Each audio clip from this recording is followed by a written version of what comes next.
to the Times Techies Tech Drive Hyderabad edition, an integral program of the Lenovo IT for SMB initiative in association with the Times Group.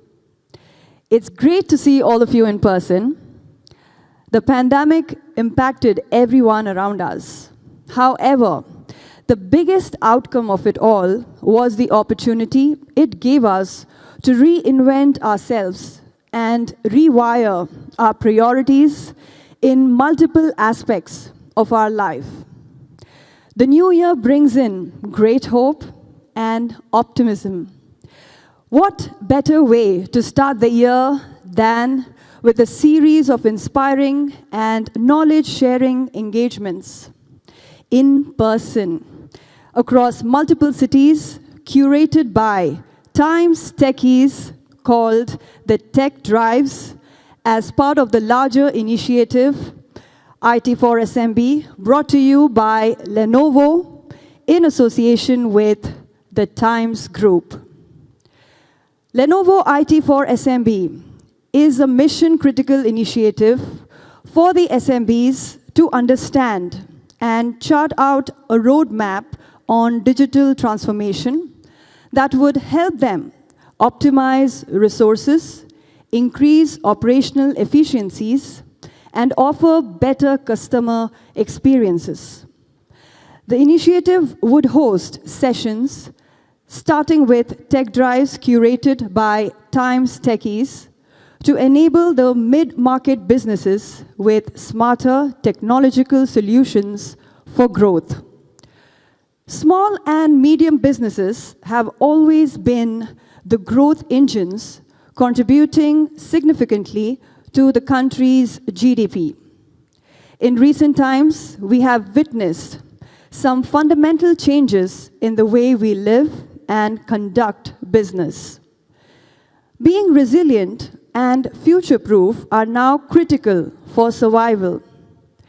Businesses of all sizes need to leverage technology to ensure growth in their respective domains. With that in mind, Lenovo launched the IT for SMB initiative along with the Times Group. To commence the Tech Drive event today, we would like to invite Mr. Deepak Saluja, Director Response, the Times of India Group, to please come onto the stage to deliver the welcome address. A huge round of applause, ladies and gentlemen, Mr. Deepak Saluja.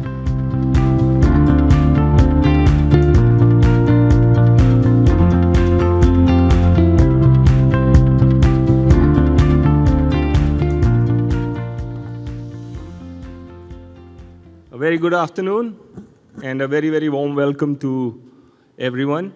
Our keynote speaker, Mr. Jayesh Ranjan, who's IAS Principal Secretary for IC and IT, Government of Telangana, is on his way and will be joining us very shortly. A very warm welcome to all the panelists who are the industry experts, and we are really looking forward to listening to your views on the mentioned topic and subjects. There'll be multiple panel discussions for that. Senior leadership from Lenovo, my colleagues from the Times of India, and everyone in the audience. A very, very warm welcome. Thank you so much for taking your time and joining us here today for the IT for SMB, an initiative by Lenovo in association with the Times Group. Talking about the business, I think the simplest way to look at business at the lowest possible denominator is about actually going out and finding what is the gap in the consumer need, developing the most highest quality product and service, and making sure that we can service that to the consumer in the lowest possible cost and most efficient way. Over the past few years, technology has actually made its inroads and adopted from all the full length of the chain, right from the consumer understanding all the way to the final delivery of the product. The tools and the systems that technology offers actually brings in a lot of efficiency and effectiveness to the business. And we'll hear more about it when the panel talks about how technologies help them, and there are many use cases they'll be discussing. But clearly, I think if one was to look at the adoption from a front end where the consumer connect is there, technology has actually made the speed of understanding the need gap, gives the edge to the business to develop new products, new categories, enter new markets, and overall get a winning edge over the people who haven't adopted the technology. Even from a customer service point of view, I think technology is actually up the game in terms of retention and retaining and getting loyal customers because of excellent customer service. If you look inward and look at how businesses are working towards meeting the customer needs, I think the pace at which communication is happening within the organization, the new processes that are getting refined by the data that is being thrown up and the analytics that is being done are some of the great examples of improvement in productivity and absolutely a must for cost efficiencies as we go forward. So as India sees more and more organizations adopting technology through the chain, the effectiveness and efficiencies of business, and therefore that of India as a country, is becoming really, really the cutting edge for us as we play in the global arena. And that's what India is absolutely banking on as it moves towards its aspirations for 5 trillion and then maybe a 27 billion economy that we're going for.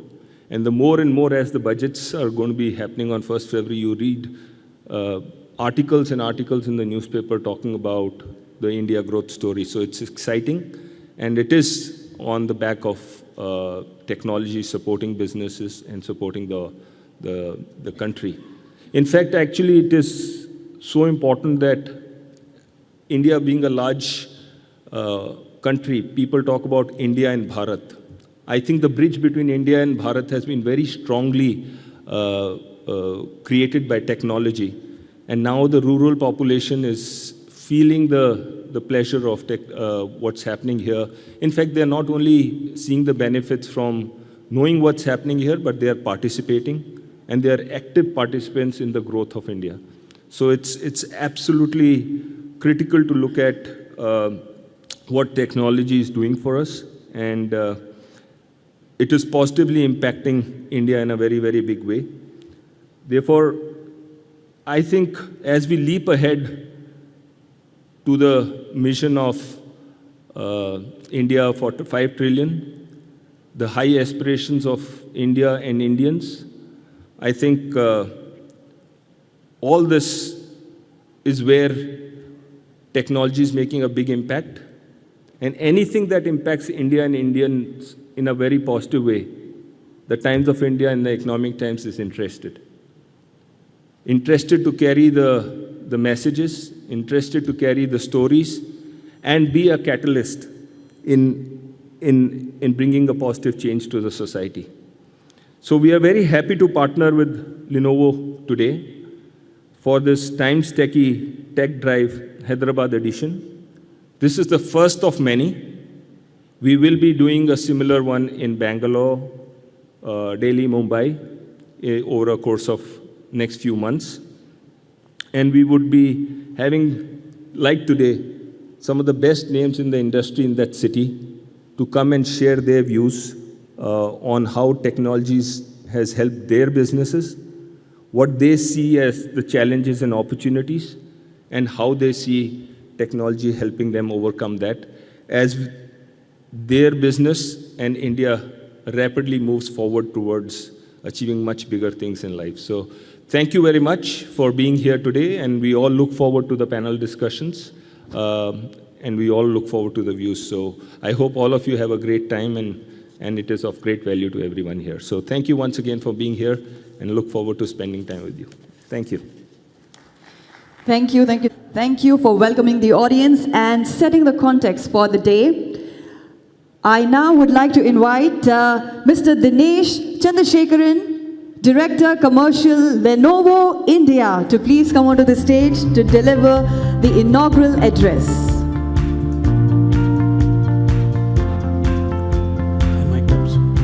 Am I audible? Okay, good afternoon, everybody. Very warm welcome to all our esteemed guests who have made it to this event. Lenovo IT SMB, Lenovo IT for SMB in association with Times Group. I know it's a working day and all of you have made time on this out of your schedule. A big thank you for all of that. Now, over the next 10 minutes, what I'll do is I'll run you through the Lenovo story in terms of what Lenovo solutions can impact positively in terms of your business, right? For example, in terms of your scalability, sustainability, efficiency, and productivity. That's what I will be speaking about in the next 10 minutes.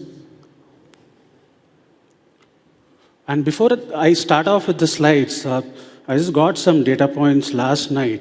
It's a study done by IT Tops where there is some positivity in terms of, they've done some study in terms of how 2023 is going to look for SMB, right? In terms of economic progress outlook, very positive. In terms of industry growth, very positive. In terms of business investments being made in SMB, very positive again. They've also done some findings. These are preliminary findings. These are not end findings. These are very preliminary findings, but it looks positive. They've also made findings in terms of where are the big investments going to be made in terms of SMB. What tops is the IT hardware, which is your clients, which is your desktop, notebook, workstations, two-in-ones, all-in-ones, right? That's the first top investment from a finding standpoint. The second one is your mobility devices, which is your smartphones and tablets. The third one is server storage, which is your infrastructure.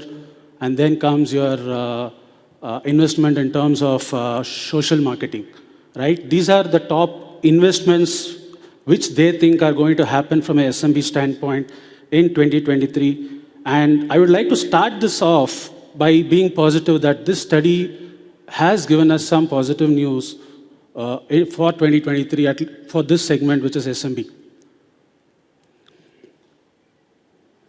Right, about us, this is about us globally. We are a global technology company, $70 billion of revenue. We are number 171 in Fortune 500.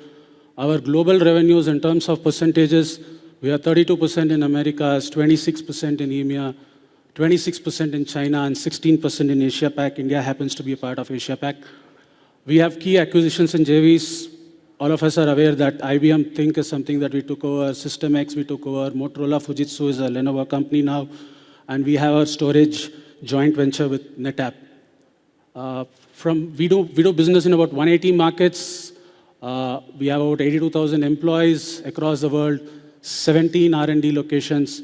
And where are we present today? We are present in IDG, which is our client, which is your desktop, notebook, workstations.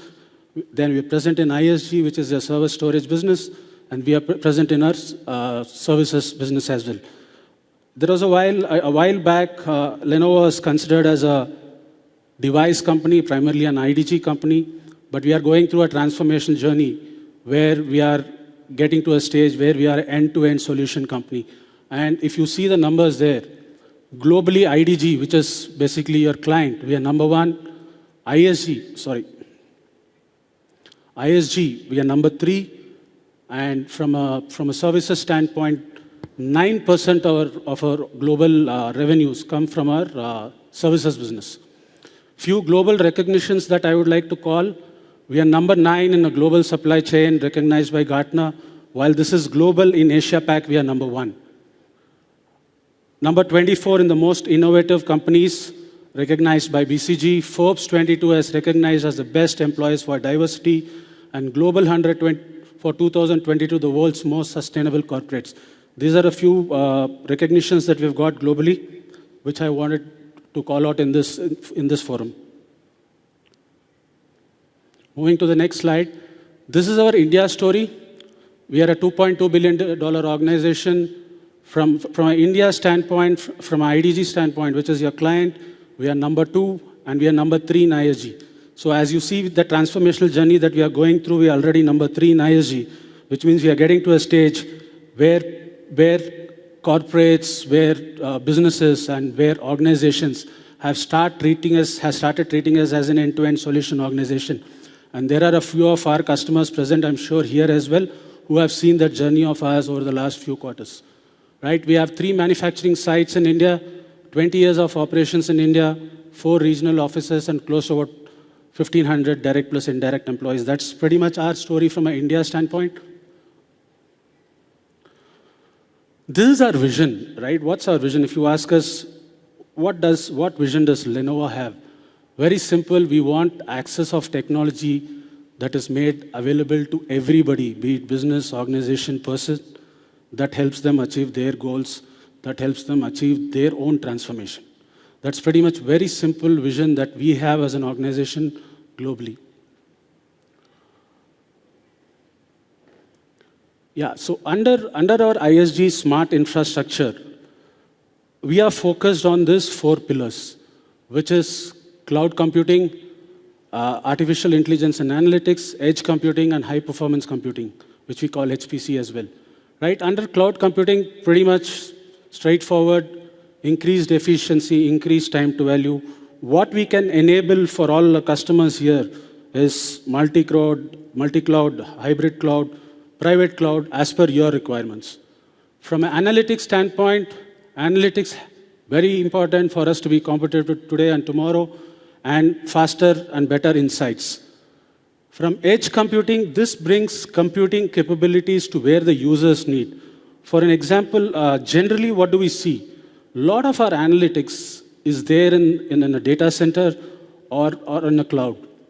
Now, for example, a manufacturing floor might need a lot of analytics or data for them to reduce wastage, for them to improve their efficiencies, productivities, so on. So making that compute availabilities on the floor for the users there is what edge computing takes care of. And HPC is basically where there is large compute power that is required. For example, weather forecasting, right? So HPC takes care of where there is large compute power that is required.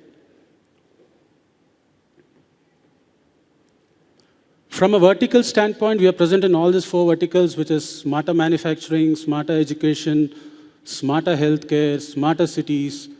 From a smarter manufacturing standpoint, forecast market demand accurately, improved forecasting through the big data solutions that we can offer. Smarter education, while it says future of education, I'm sure all of you agree this is real, and it's real as of today in our world, thanks to the pandemic, right? Your VR classrooms, your smart classrooms, your hybrid learning solutions, smart learning software are all real, and it's happening as of today. And we have solutions which we can enable our customers with for all of this. From a smarter healthcare standpoint, telemedicine is so live today, right? Probably 3 years back or 2.5 years back, telemedicine was not heard of. So it's so real today.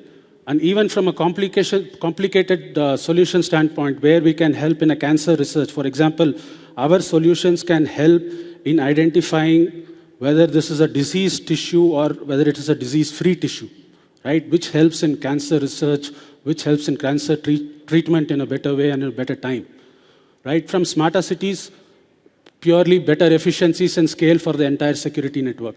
So these are all verticals where we have solutions where we can enable our customers for their own efficiencies and productivity.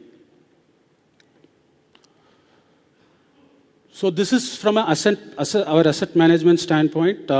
When I say we are an end-to-end solution company, you see that we are here from a deployment to a disposal stage, right? Just to give you some data points on this, 50 million tons of e-waste produced annually in the world. 78% of India's e-waste is not collected or disposed. And that's a huge problem, right? And what do we do as an organization to address this? For example, I can give you an example of one of our customers, which is a new private bank, which is headquartered in Calcutta.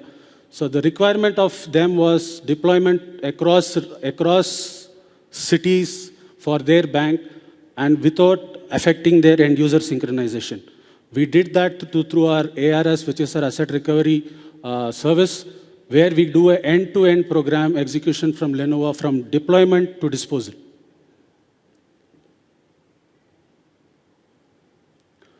This is true scale. I'm sure a lot of people here would be interested because this helps organization move from a CapEx model to an OpEx model, right? A lot of IT managers, a lot of business owners have this headache of having this capital to be invested initially for the infrastructure. This helps businesses to move from the CapEx to an OpEx model where there's one provider, there is IT on demand, there is absolute control, secure by nature, and constant ROI.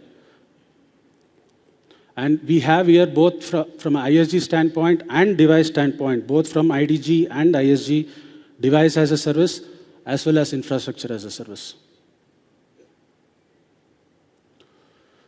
This is our vision for Digital India. We're seeing that India is a global manufacturing hub where we can contribute in terms of make in India and make for the world, right? From a tech provider to the world, providing technology to leading IT companies and deleting the digital divide. Basically, this goes in with our vision statement that I just told you about 2 slides back, wherein we can enable access of technology to everybody for their own goals.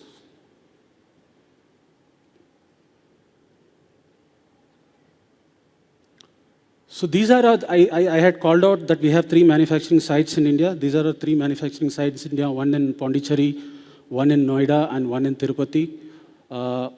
Motorola, which is our company now, is to manufacture nearly 100% of our brand in smartphones locally in partnership with Dixon in Noida. We are planning to export Motorola smartphones to North America. We have doubled our capacity in Pondicherry for device manufacturing line for PCs in 2021. Tablets for India customers is getting manufactured in Tirupati in partnership with Wingtech. That's pretty much what we do in these 3 manufacturing sites in India.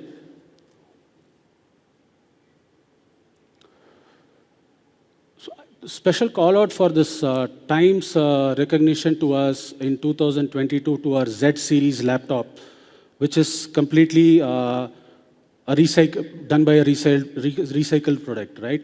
So we won that, and Times recognized that in 2022. 1 million tons of greenhouse gas to be removed from our supply chain by 2025-26. And by 2025, Lenovo aims to be 100% of its PC product content, recycled content, and to extend plastic-free packaging to all the products.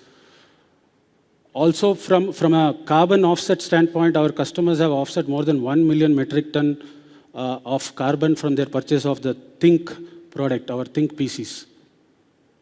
I'm not going to talk about Lenovo Asset Services since I did that over in the previous slides.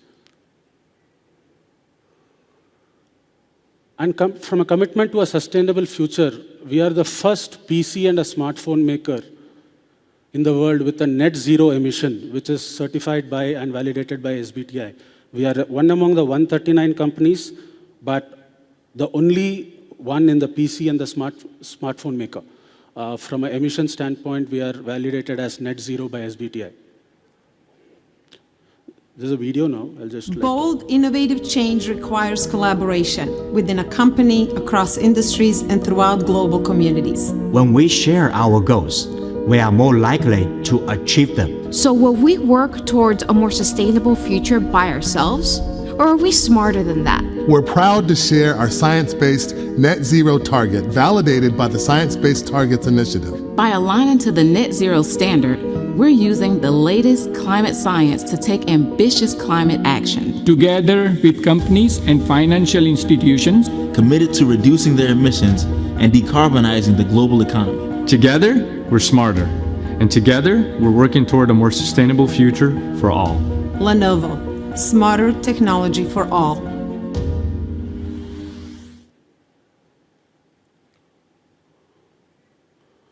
Thank you. So what we can do is, I'm sure there were some insights that you had over the last 10 minutes. We can also catch up over the break sessions or the high tea sessions, and we can probably have a one-on-one chat. Thanks again for making it to this event. Thank you so much, Mr. Chandrasekharan. Thank you for sharing your valuable inputs and great insights with us here today. Yes, ladies and gentlemen, our chief guest, Mr. Jayesh Ranjan, IAS Principal Secretary, is running late. So we will be moving on with our next segment. And this will be the panel discussion. And I'm sure that everybody is looking forward to this exciting, informative session that will happen now in a few moments. Of people who have been there, done that. Panelists who have been an inspiration for the work they have done and their invaluable contributions to the state, Telangana. This panel discussion will showcase the success stories from Hyderabad. So my dear friends, get ready as we're all geared up for a wonderful session ahead. I would like to invite Ms. Swati Bharadwaj, Business Editor, The Times of India, Hyderabad, and she will be our moderator. She will moderate our panel of the day. And it is all about accelerating business growth by leveraging technology.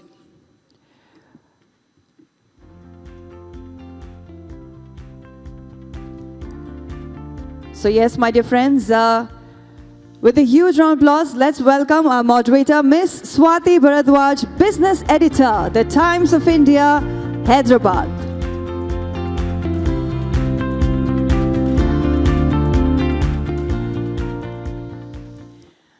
Yes, it's now time to invite our esteemed speakers on stage.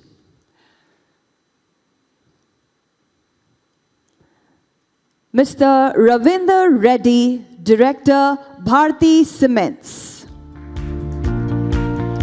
Mr. Ravinder comes with an experience of 22 years, having worked for Priya Cements, Bagakote Cements, and Penna Cements. He is also the recipient of many national and international awards such as Bharat Vikas Ratan Award, Mother Teresa Excellence Award.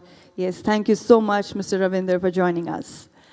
Next, I'd like to call upon on stage Sri Harsha Bavirisetti, co-founder and COO, Biliti Electric India Private Limited.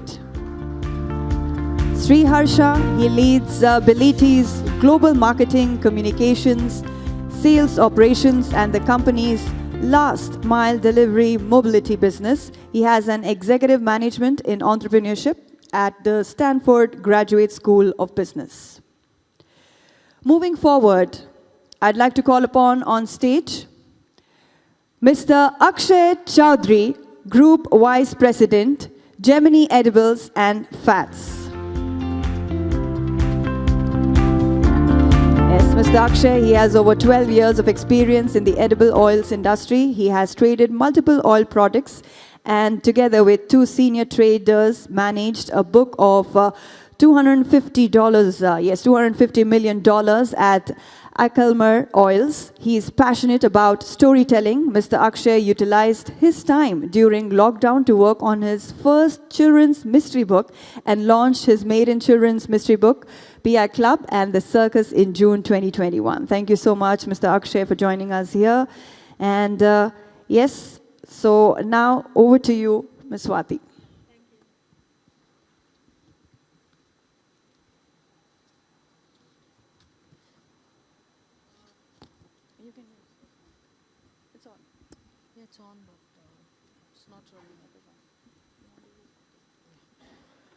Thank you. So we'll get right down to our questions. Akshay, I'll go with you first. Gemini Edibles and Fats has, somehow managed to make Freedom one of the top brands in the country, and you have a 20% market share. What do you think has been the secret of this hyper growth in just about a decade? Yeah, thanks, Swati. So that's, the secret recipe. Of course. Well, we've had a good run. If I may say so, Gemini started business in 2010. The edible oil consumption pattern in India actually was rapidly changing. So we were primarily a loose oil consumption market where majority of the population, they would go to their nearby wholesaler or even retailer with a polythene packet in their hand and take the oil in that and come back home and use it. So the consumers started becoming more aware, more health conscious, hygiene conscious. So from inception in Gemini, we planned very seriously on the packaged part of the market. So whether that was the best packaging infrastructure, the technology for processing the crude edible oils that we received was world-class from a Belgian company. The focus on the relationship with the trade, distributors, and then filtering down to the retailers. We were continuously spending heavily on advertisement and promotion. At a time when we started in 2010, I think barely a rupee would have been spent on, let's say, above-the-line or even print advertisements for that matter. So we really spent a lot of money there on sales, promotion, and advertisement. So quality consciousness. And then, of course, there is a lot of element in terms of right place, right time. Right? You can have every ingredient. You can have a fantastic team. You're developing good brand, but you need to be right place, right time. The market was growing phenomenally. And we were able to capture a good share of that growth. Right. So that, in summation, maybe. So right place, right time, that's the secret formula. Yeah. Okay, Mr. Reddy, I'll come to you next. You're from a sector that faces a lot of unique challenges. I mean, it's a capital-intensive sector, and there's a lot of volatility in terms of demand and even in terms of the input costs. So how has Bharti Cement managed to emerge, at the top of the heap in, again, just about a decade's time? Yeah, thank you very much. This is also a young company, 1 decade only. Yes. Compared to the stalwarts there from the India, right, from the independence onwards. But of course, the India needs a lot of growth, lot of infrastructure facilities. Based on that, we have focused on 2-3 basic points. One is quality, consistent quality, I mean to say. Then you need to have a good packaging, because earlier we used to have jute packing, lot of pilferage, all kind of things. Then we moved on to the laminated bags, so that kind of thing. Then third thing is technology. In cement production, olden days, there used to be a wet technology, lot of wastage, lot of water consumption. Then we moved on to the dry technology, where the German mills we have imported, one of the largest cement mill, 360 tons power, which can grind, that we have done it.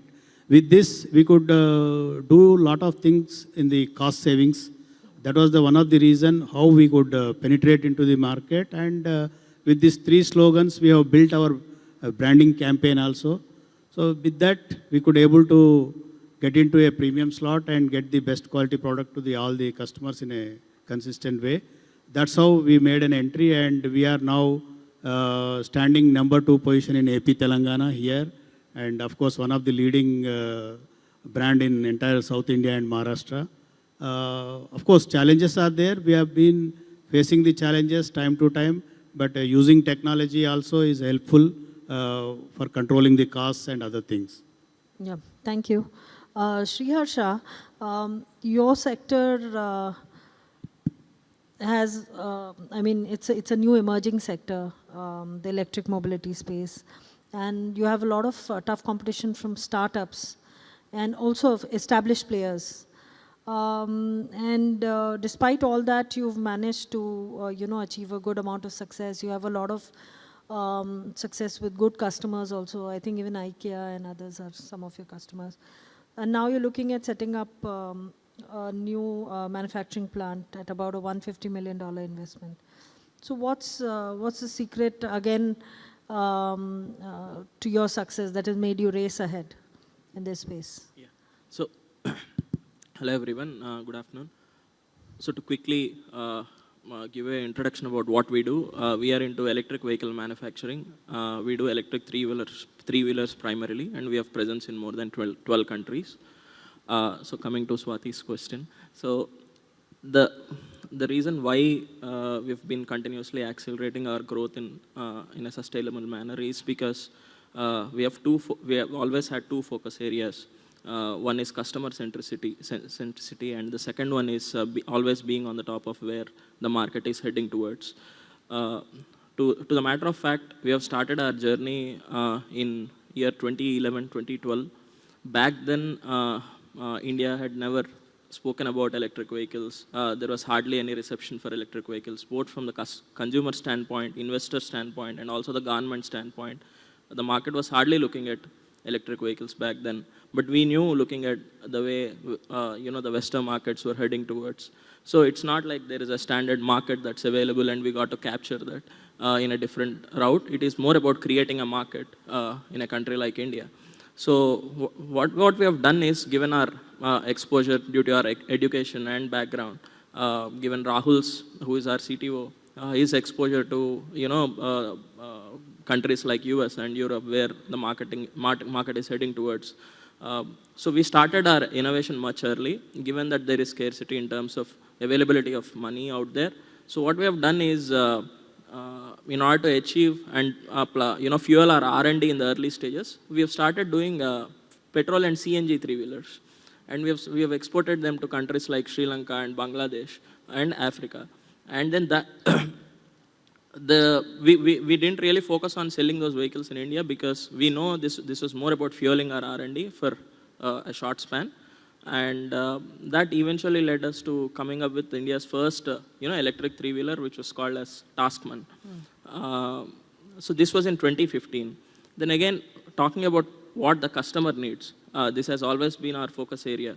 So back in 2015, as well, we lacked the charging infrastructure for electric vehicles to ply on the roads. We ran multiple pilot runs, and the feedback that we continuously received from the riders is that the refueling experience has to be as simple as an ICE vehicle. So that was lacking. So even if you provide a charging facility with a vehicle which can be recharged in 3-4 hours, that is not really practical in middle of the day.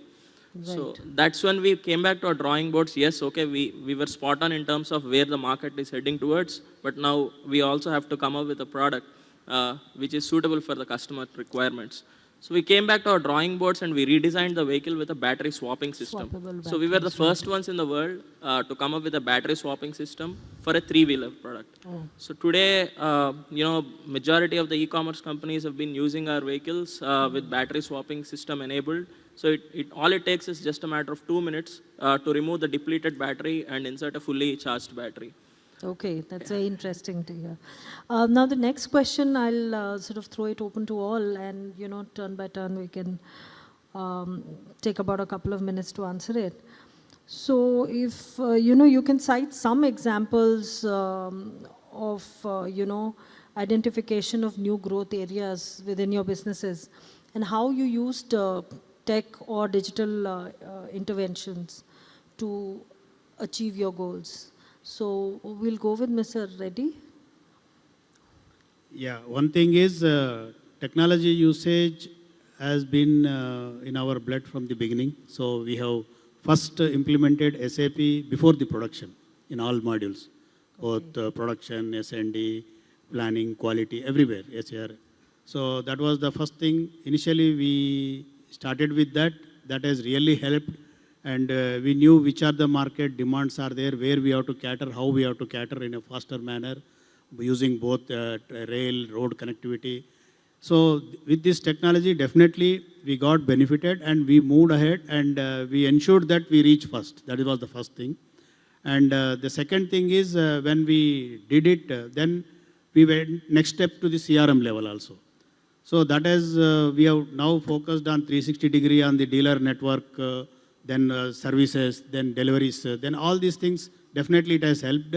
And we understood what they want, when they want delivery. So these kind of things definitely helped us. And we have succeeded in that manner, because customer places an order. If we don't deliver in time, he'll be feeling bad about it. Instead of that, we promise in 6 hours. If we deliver in 4 hours, he'll be very happy. So that kind of situations we have converted. And we have used in for the technical services also, including the mobile labs, all these facilities we have used. That's why we are able to catch up the market share very fast. So customer delight and okay. The next will come to Sriharsha. Can you answer this? Yeah. Please? So I have mentioned about being very early in terms of launching the product, but the moment you have hundreds and thousands of fleet being operated across multiple geographical regions, earlier it was about ICE vehicles flying on the roads, but now with electric vehicles, we have the advantage of integrating software into the vehicle in a very seamless manner, because what goes majorly into EVs is power electronics, and then we have BMS, we have electrical circuits. There are a lot of areas where you can integrate software. There is possibility for each of these modules to communicate with each other, and this had helped us to be on the top of the game. So today we are in a position where we can track where our fleet is and whether the entire fleet is being charged to 100% on a daily basis or not. And we provide this as a platform to our customers as well. And wherein, if there is a service request being raised, right now my technical team is in a position to remotely diagnose what the vehicle issue is. And accordingly, there is a mobile service team which is deployed to that particular direction with the necessary spare parts. Wherein previous generation vehicles were about bringing the vehicle to the workshop, diagnosing the issue, and then fixing it. Now, much before the mechanic reaches the location, we are already aware of where the issue is. Similarly, the way batteries are integrated with the software, for example, the way the batteries are designed, since we manufacture them in-house, the cells are sitting in a series, and even if a small cell goes corrupt, we have the technology in place to identify which cell needs to be fixed, and then accordingly we can identify the root cause. Similarly, we also have vehicles outside of India, and we are training our manpower by leveraging VR and AR technologies at this point of time. Instead of, especially after the pandemic, it was difficult for us to mobilize people here and there. So we have leveraged VR, AR solutions to remotely train our service technicians across Africa and Europe as well. Oh, that would have been my next question. Okay. Come to that. Yeah, Akshay, if you could. Yeah, Swati. So, for us, technology has been very important, whether starting with controls and then processes, and then as we've gone along, customer service. So just to give you a few examples along our journey. So like Mr. Reddy said with Bharti Cements, even we started with SAP right from day one. That was very important, obviously, from a financial control perspective, and that is the backbone of the business. It allows scalability, data integrity, so you can grow quite rapidly. You can add multiple branches or manufacturing locations with a lot of comfort and confidence. So that was the backbone. Then in 2010, 2012, 13, we started doing little add-ons to it. For example, one peculiar problem in our business is if our customers are continuously calling the salespeople, and then the salespeople are calling the plant that has my truck been dispatched, right? So a very simple invoice, email alert, we put in wherein the customer gets an alert, your truck has been placed, now your truck has been loaded, it's been invoiced, dispatched. Real-time information, so all that follow-up back and forth goes down.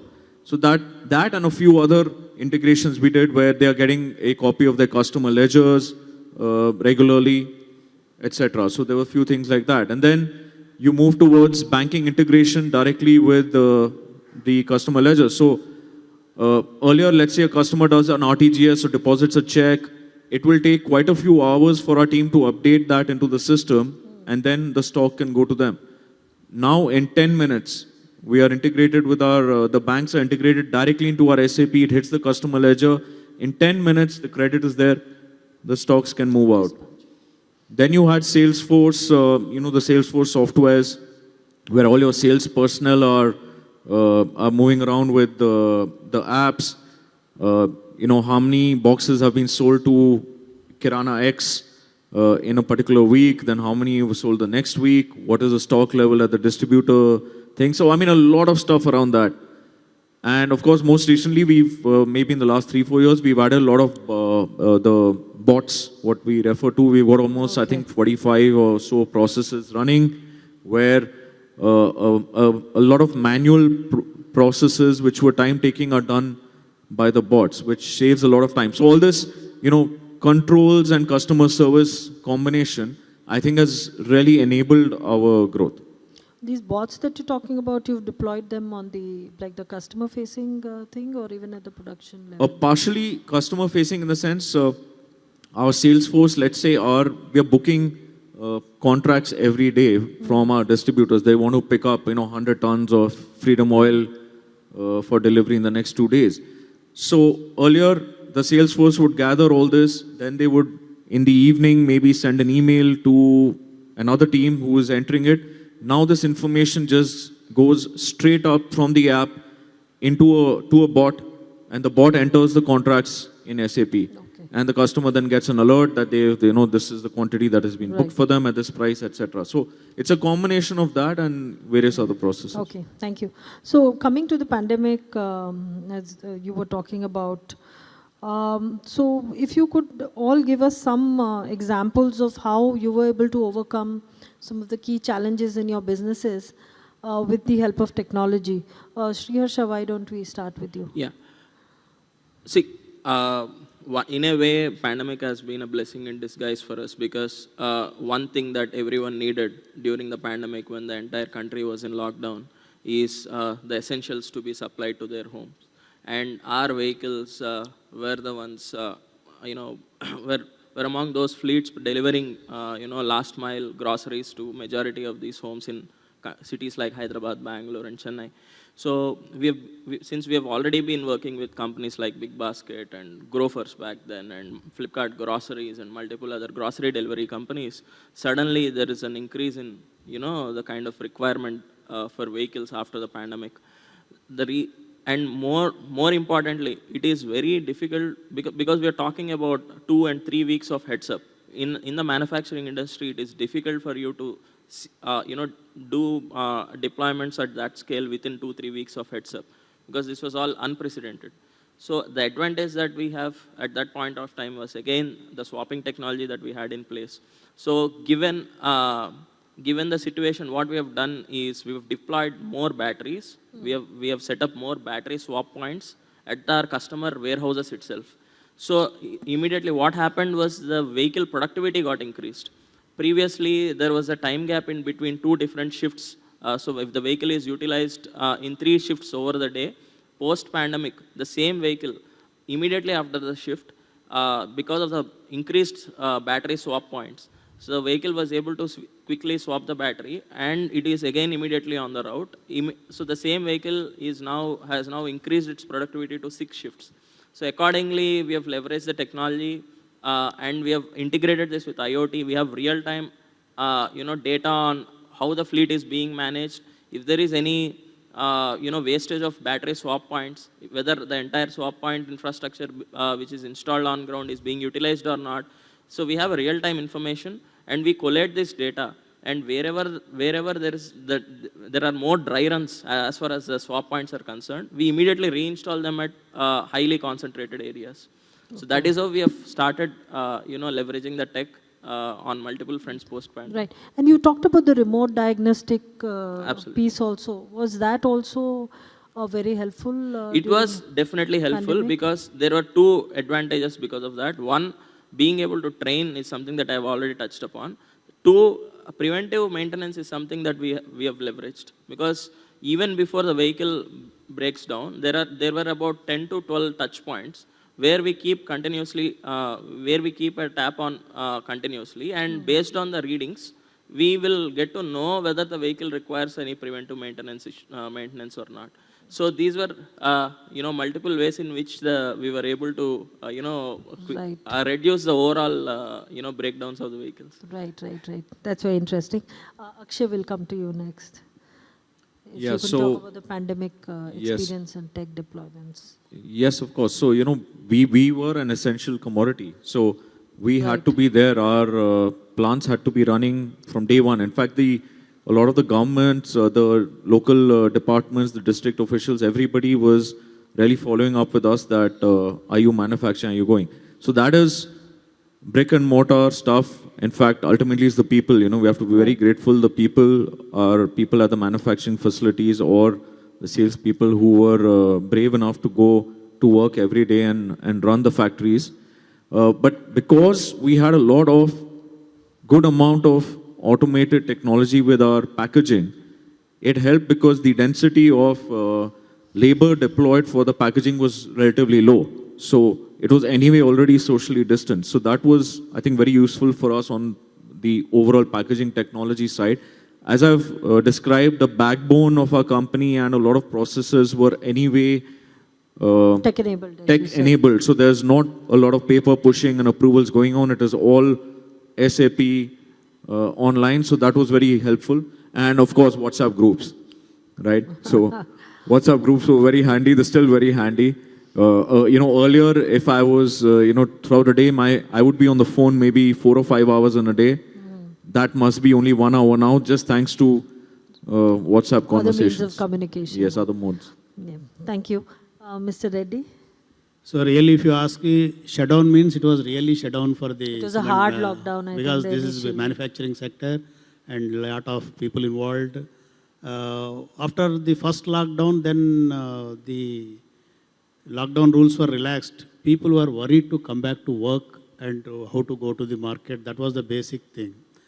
Then what we did is, in fact, we have established a medical team in the plant, and we have established everything within because most of the factories and their colonies are within that area only. So whoever is available, just we have inducted, and whoever is not available, we call them and we have given all the peace of mind and health checkups, everything. Then we deployed in that. After manufacturing started, then how to distribute the goods, that was the big challenge. So those days, we have personally called some of the transport vendors and told, please bring at least out of your 1,000 drivers who can convince 100, 50, 20, whatever. You make a beginning. So there used to be some 10, 20 who started. How to then make it, okay, first to point only we'll dispatch. So there we used to provide food, everything at a plant only. We have to give them a carry box areas because there are no hotels outside. So that's how we started. Once 10, 20 drivers started plying, then third person, fourth person slowly moved into the... But in terms of technology, were there Technology, I'll tell you. Technology, first 21 days we were idle. What to do, we don't know first. Then what we learned is, as you said, one is WhatsApp group, Zoom meetings. Right. Then we didn't have even full-fledged Teams or anything that time. So we started Zoom meeting, we started WhatsApp, and we started calling the dealers and checking about their health, and then do you have any balance in your bank? Then why don't you RTGS? Earlier they used to send checks, drafts, everything. Now we trained how to do the RTGS, how to transfer the money. Those kind of training we have done for our own team as well as the dealers network. So then slowly what happened, our average DSO has come down drastically after 21 days because there was no sales. Everything was collection coming. So that has helped, and after that, once the pandemic is over also, then the dealer is able to transfer the money. Today RTGS. Then we next move to the digital. One is when the goods are delivered, automatically we integrated with their account and with their mobile. Now the moment he has placed an order, he will get an SMS. The moment cement is dispatched, he will get an SMS. The moment it reaches the destination, he will get an SMS. And even the acknowledgement also, we have done the digitalization. Earlier, our field people or the transporter physically take the signature and rubber stamp all that. Right. Now with this digitalization, we could get the full benefit of it.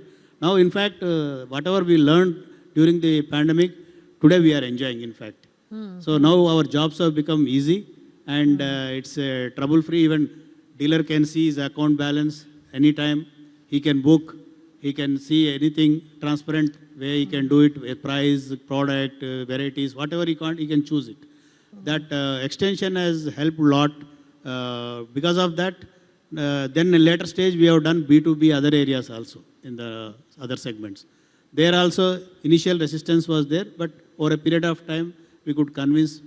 Now at least we can say it is a not hardcore cement business, it is a technology company like tech-driven that. Yes. cement business. Okay. And everything is done through mobile today. Right. Earlier we used to have how to go to office and operate a laptop or a desktop. Now there is no need. So it's all business on the move now. Business on the phone, smartphone is doing it, everything. Yeah, and transparency is. I Yes, think all of you pointed out everything is, you can see the big picture, I think, on your mobile phones now. Right.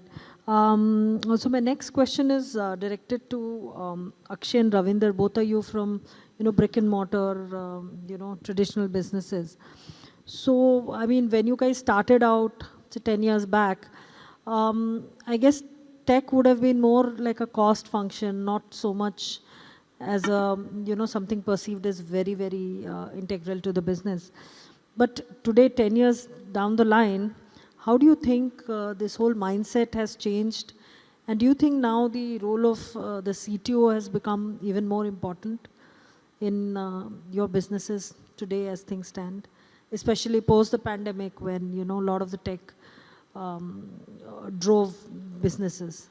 I think Akshay, you can go first. No, yeah, absolutely, Swati. When we began in 2010, of course, SAP was the main expenditure, then desktops or, laptops for a few employees and, the softwares that go with that. That was the limit to our tech expenditure, and it was always frowned upon that, oh my God, we're having to spend this much. Zyada kharcha ho gaya.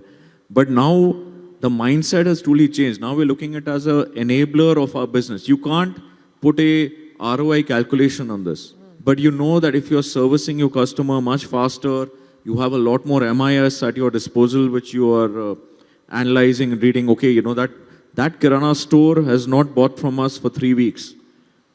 Send the Salesforce guy to go there and find out. The distributor stock levels are really are going up a lot. That means demand is slowing down. Maybe you have to take a price decrease, right? Etc. Etc. So that is now an integral part of the way we think, the way we plan. So we were earlier, of course, for 12 years we've been on SAP ECC. We are just in the process of going to S4 HANA, which will come with a lot of mobile related approvals, etc., much better dashboards and business intelligence. So that is now the expenditures for those are cleared a lot more easily. In fact, right from the top management, there is a drive that we have to become even more tech-enabled as we go on.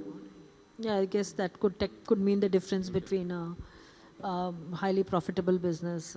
And as you said, you're getting a lot of insights into how your business is moving. Absolutely. It gives us an edge. It gives us actually a competitive edge, because in our business, while there are a lot of MNC companies, there are a lot of traditional companies as well who are not necessarily doing all this. So it definitely gives us an edge when we're servicing our customers. So, I mean, do you have a CTO? We have a head of IT applications and a head of IT hardware. We don't have a formal CTO. But do you think that could happen? I suppose so. In the next couple of years, it will be time for us to have a CTO. Great, thanks. Mr. Reddy? So I think we are more or less resembling the same situations. I think same periods were there. As he said, we are also just, we have a person, definitely he is taking care of all these things. Thanks that not only ourselves, we are using it here. Our Bhati Cement, we have a joint venture with Vika Group. They have a exposure in all 12 countries. In fact, they are taking our help and our services in other countries. Oh. Where Hyderabad is a best place where you have a technical guys and we have all the things in-house. They are able to use, because they have seen here, once they come and see here, the kind of upgradation, the kind of improvement, innovations from day to day, it is tremendous. In fact, we have already ordered HANA 4, we are also migrating. Right. So whatever is needed on the marketing angle or a customer angle, that quickly we have to capture. Then only we will be in the front. Otherwise, it will be difficult to sustain in the competitive edge. Technology definitely useful, and it will be used forever, according to my. How is it? How has tech helped you manage your costs? Because we talked about that in the first question. Yeah, now I can tell you. Suppose, for example, we use manufacturing purpose coal. There used to be Indian coal. There used to be Indonesian coal. there used to be African coal, American coal, Australian coal, like this. They have a different properties, different costs. Calorific value is different, thermic cost is different. So we have, with this technology help, we will see what is the landed cost and what will be our thermic cost. Whichever is available, whichever is useful, because in recent times, it has crossed more than 100% cost. During the pandemic and after the pandemic also, still it has not come down, where coal used to be around $100 and $130, which has gone to $230, $250, $260 also. Right. So now within the available things, whether pet coke or coal or whatever it is, we see basically thermic cost, which is giving the lowest cost, and where to procure, how to procure, and how make effective this thing the lowest cost. Then only we can compete in the market. Otherwise, if I don't use just whatever is available, I buy with a high cost, and I go to the customer, pay 500 rupees per bag when the cement is available 350 rupees, nobody will pay us. So definitely we are using it, and which is helpful also, not only for the coal, and we have done in fact auto plant for our logistics also. Okay. Even right from the beginning, when the truck reaches to the plant, it recognizes this thing RFID, and truck can go inside the plant and see that it is loaded and the invoice is delivered, and whatever is the product, concerned product is loaded. Everything is done automation, which is really helping a lot. Otherwise, manually we would not have competed with this modern world. Yeah, great, thanks. Harsha, I'll come to you now. Wanted to ask you how important a role has Hyderabad's tech ecosystem played in your growth story? I mean, you're a group of young entrepreneurs who, started up. And what are the kind of learnings or success mantras you'd like to share with the audience? Especially in our early stage of developing the product and also to continue our innovation, it is important that we collaborate with multiple stakeholders. Given that we've been exposed to the startup world, especially the Hyderabad ecosystem in a much early stage, so we've been part of the T-Hub right from the very initial stage. I'll give you a few examples. For example, right in our when we have come up with a three-wheeler, somewhere in middle of our journey, we have also come up with an electric bicycle, which is a pedal assist bicycle, which can be used like a regular bicycle, pedal bicycle, and also it can be switched to a motor mode, which is like a moped. Okay. So we have come up with this, taking into consideration the last mile landscape into the as a focus area, because food delivery has become a very big thing back then suddenly, and then quick commerce. Nowadays we are seeing quick commerce as 10-minute deliveries. Get your groceries delivered within 10 to 30 minutes of placing the order. So when we started looking at this momentum, we thought, okay, since we already have the technology in place, it is important that we also come up with a vehicle which is suitable for this kind of a form. So you seize the opportunity. So we have come up with a pedal assist bicycle, and simultaneously, coincidentally, T-Hub happened to invite Travis, who was the CEO of Uber back then in the US. So we got a chance to kind of showcase the vehicle to the bike to him, and he got excited, and he immediately pitched in the South Asian head of Uber Global, and then we immediately got an order to export these bikes to Singapore, Hong Kong, and San Francisco, because they had something called as Uber Eats back then. Right. For food deliveries. So they started, like within 3 months of meeting this team, I mean, they've started doing pilots in 3 different locations. So that is how we leveraged. And also within the Hyderabad startup ecosystem, we had multiple players. Like I said, we collaborated with VR AR startups who helped us in providing remote trainings to our technicians. And then we also collaborated with multiple 3D printing companies, because it is super expensive for you to say place an order for smaller components when you are in your R&D phase. You keep testing and trying multiple smaller components, and in such cases it is important that you leverage the 3D printing technology. So we collaborated with multiple 3D printing companies out there, and we tried and tested multiple designs. And then when we have a stable product design in place, that's when we go for mass manufacturing that product. Did you have an opportunity to also use the T-Works facilities? Yes, we did. We did leverage the facility in our early stage. But however, now that we have grown to a stage where we have where the vehicle is stable, and then we are right now scaling and exporting it to multiple countries. So we have started setting up majority of these within our in-house R&D center. Okay, but there's no market for these in India currently? No, of course, there is huge market. I'm talking about already applying our vehicles in Indian roads and then looking at export markets. The reason why I'm continuously talking about export markets as well is because if you look at the way landscape has changed over the last decade, because I'm talking about a vehicle that is particularly designed for intra-city movement, Right. which can perform deliveries. Because typically the way warehousing industry had evolved over the past 10 years, gone are those days where you place an order and then I remember those days 5 to 6 years back. You place an order on Flipkart or on Amazon. You had to wait for 3 to 4 days to get the order delivered. Right. But now we are talking about the same day delivery and the next day delivery, because the entire warehousing industry had moved from having larger warehouses outside the cities to having micro warehouses within the cities. Within the cities, You name an e-commerce company, every 5 to 10 kilometers radius they have a micro delivery center. So now suddenly the relevance for your smaller vehicle segment has come into picture in a big way.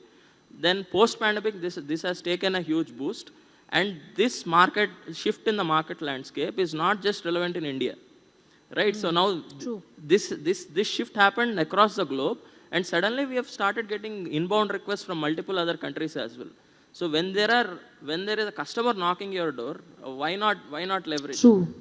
And it's a matter of pride that it's a made in India product that's going places. Absolutely. Yeah.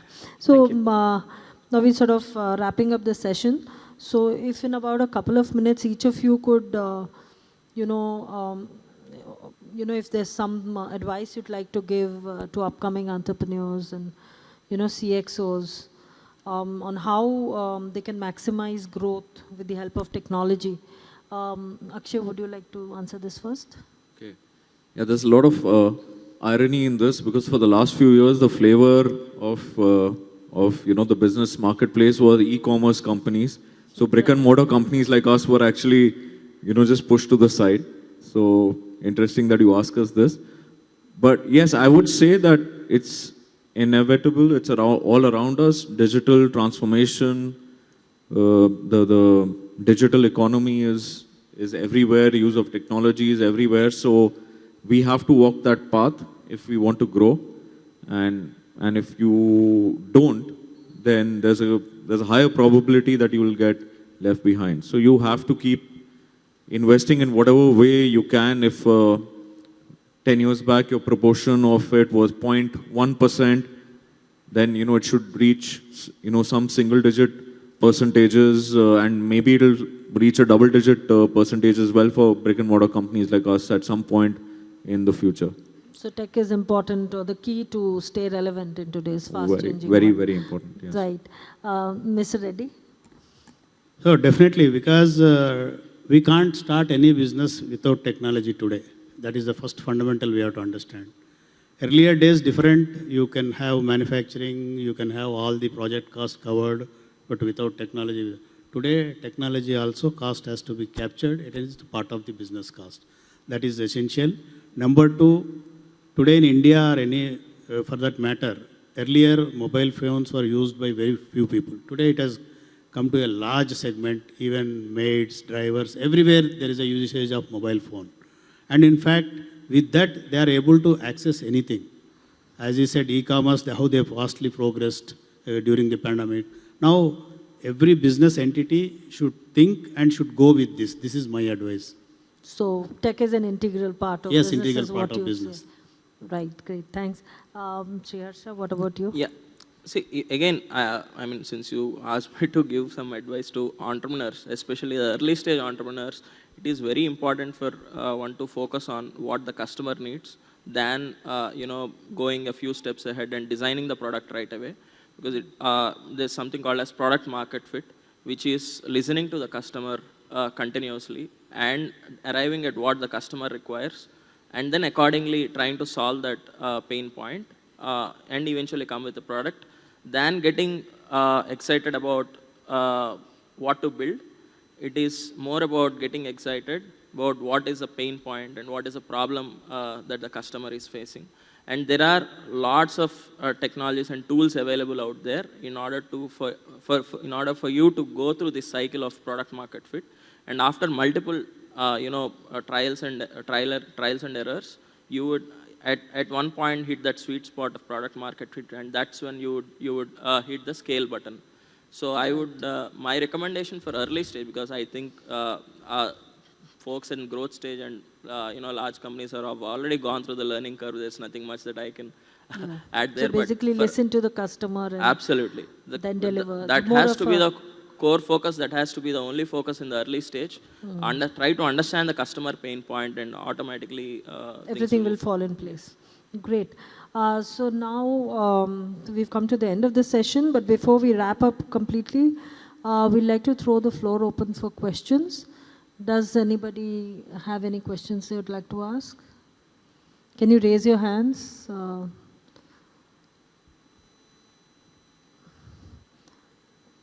I don't think I see any. Oh, there is one. Yeah, we have a couple of raised hands there. Yeah, please go ahead and ask your question. And please introduce yourself before you ask the question. Thanks. Hello, I'm Devashish Chatterjee from Hybrid Mind. I have a question that there's a very important role of reviews and feedbacks, both for external environment and for internal environment.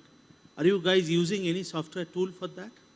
Can you identify which of the speakers you'd like to address this question? Because they are all any one of you who wants to answer this? No, I think that's a very good question. So that is one area where we have not yet invested in terms of technology for reviews and feedback. We've of course had third-party providers like Great Place to Work. They have done reviews and feedback with all the employees in our organization for 2 years. That's been very helpful, but yes, at the moment we are a little technology light on reviews and feedback.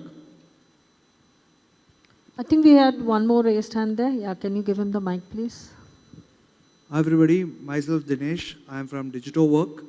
My question is for all the three panelists to understand what sort of security, IT security issues you might have faced in this complete tech journey. Thank you. Who wants to? Yeah. I think as far as we are concerned, since we are there for the last 12, 13 years, we didn't find any much security issues, but we find breakdown services provided by the networking agencies. There may be sometimes some disruption in this thing. That time everything stops. That is the one concern. And if you try to bypass or make alternate arrangements through the system, I think that problems also now it is less. That was the only one break system we had earlier problem. Okay. Anybody else has? Yeah, we have one more raised hand there. Yeah. Hello. My name is Satish. I am from Global Tech. My question is, would you like to continue with your question, please? Hello.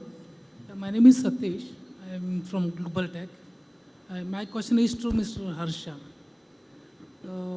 Whatever the challenges you faced during your initial phases in market penetration, and how did you overcome them? Thank you. Yeah. See, I think I've touched upon a couple of points already, wherein when we first launched, there was lack of charging infrastructure out there. So we came back and we redesigned our vehicle with a battery swapping system, right? Then some of the other challenges that I can mention right away is that when we first launched, we launched a passenger vehicle. Again, that was back in 2015.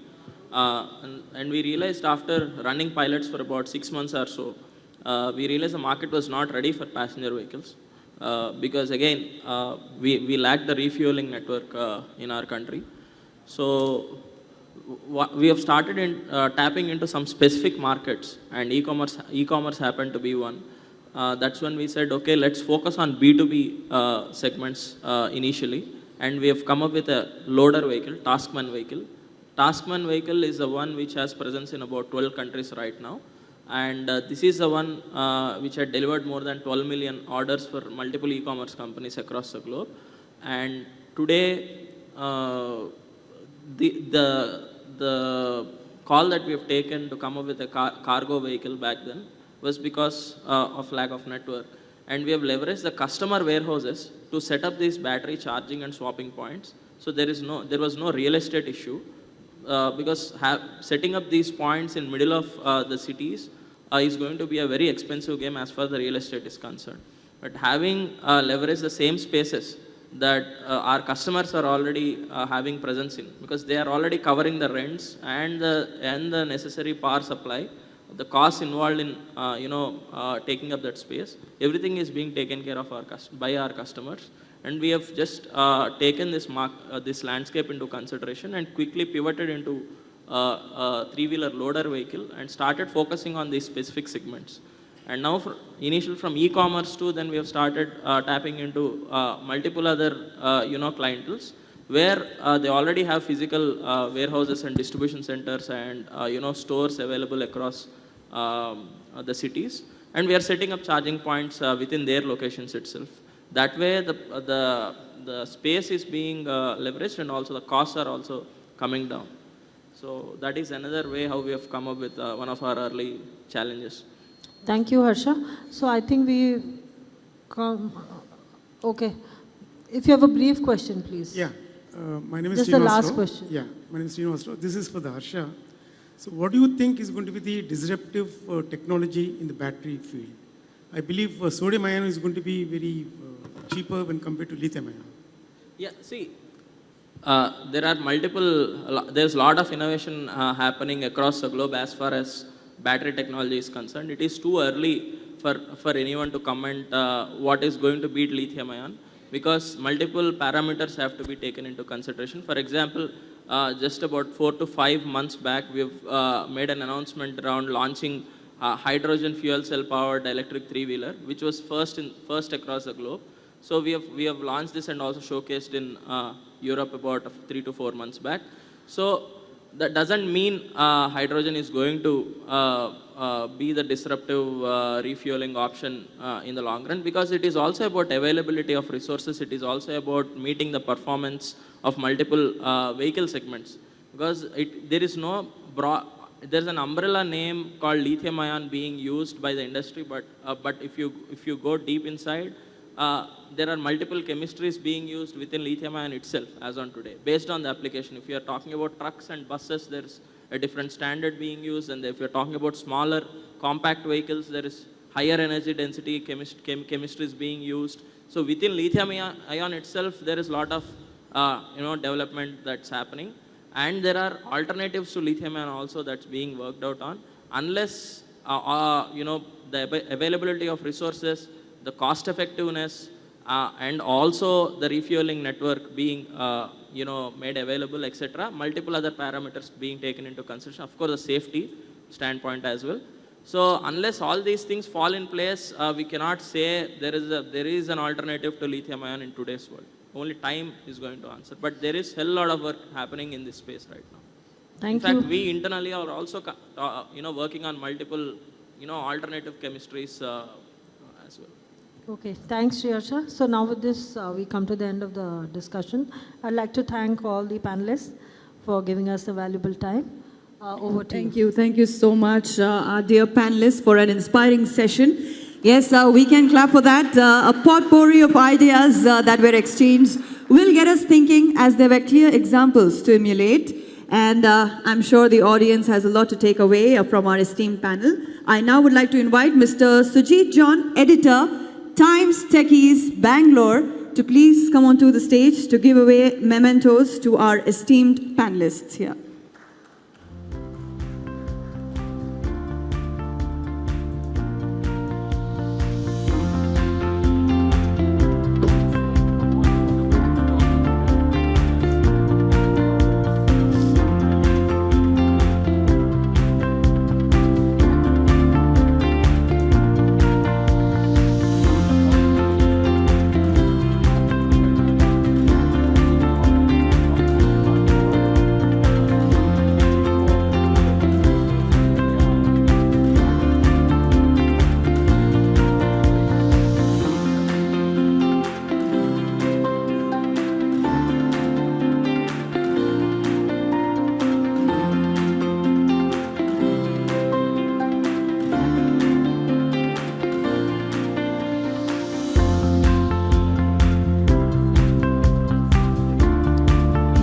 we can all pose for a group photo opportunity.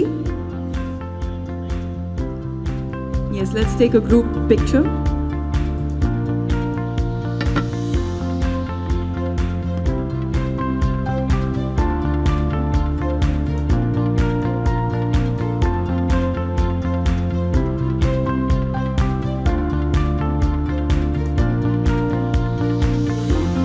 Thank you so much, dignitaries. Ladies and gentlemen, we have amongst us our chief guest, Shri Jayesh Ranjan, IAS, Principal Secretary, Ministry of Industries and Commerce and Information Technology, Government of Telangana. To welcome him on stage, I would request Mr. Deepak Saluja, Director, Response, The Times of India Group, to kindly please come onto the stage. I also request Mr. Dinesh Chandrasekharan, Director, Commercial, Lenovo, India, to please step onto the stage.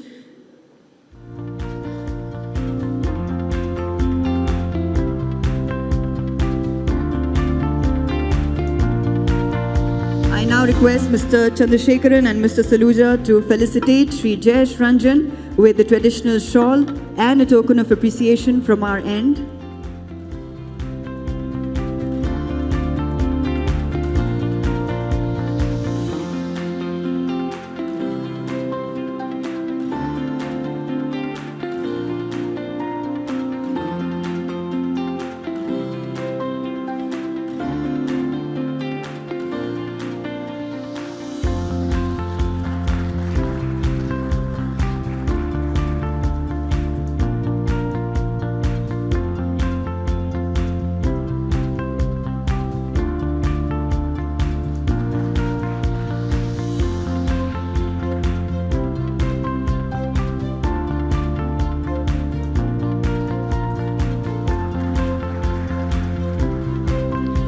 I now invite Shri Jayesh Ranjan to address the eclectic audience with his keynote and throw some light on how SMBs are fueling the growth story for Telangana, and more importantly, the role of technology being the critical ingredient for faster and smarter growth. Over to you, sir.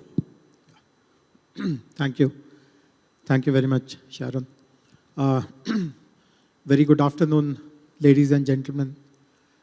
First of all, my sincere apologies for showing up late. I was supposed to be here at 2 o'clock, but some other work conflicted with that time and I got badly delayed. But nevertheless, I'm very happy that I'm here because this is a topic which is very close to my heart personally. So I would also like to congratulate Mr. Sujit John and the entire team of Times Techies for putting together this event. I just learned that this event will happen in few other cities, and this particular theme of focusing on technologies for the SMEs, this will be discussed everywhere. And this is indeed very wonderful to speak about technologies for SMEs. I would also like to thank Lenovo, Intel for offering their support for this event.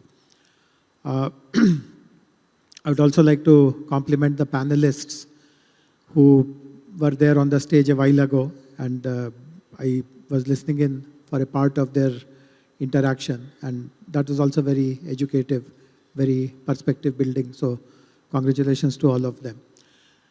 I would like to share a couple of anecdotes about this particular subject, which also will kind of suggest what is the current technology landscape for SMBs and what are the possibilities.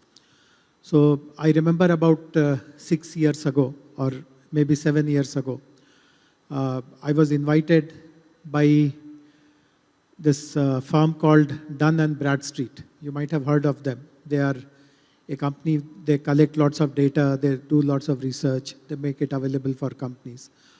So they were releasing a report in Hyderabad, and they had invited me to come and be a part of that report launch ceremony. I was the Commissioner for Industries at that time, and of course I was the IT Secretary.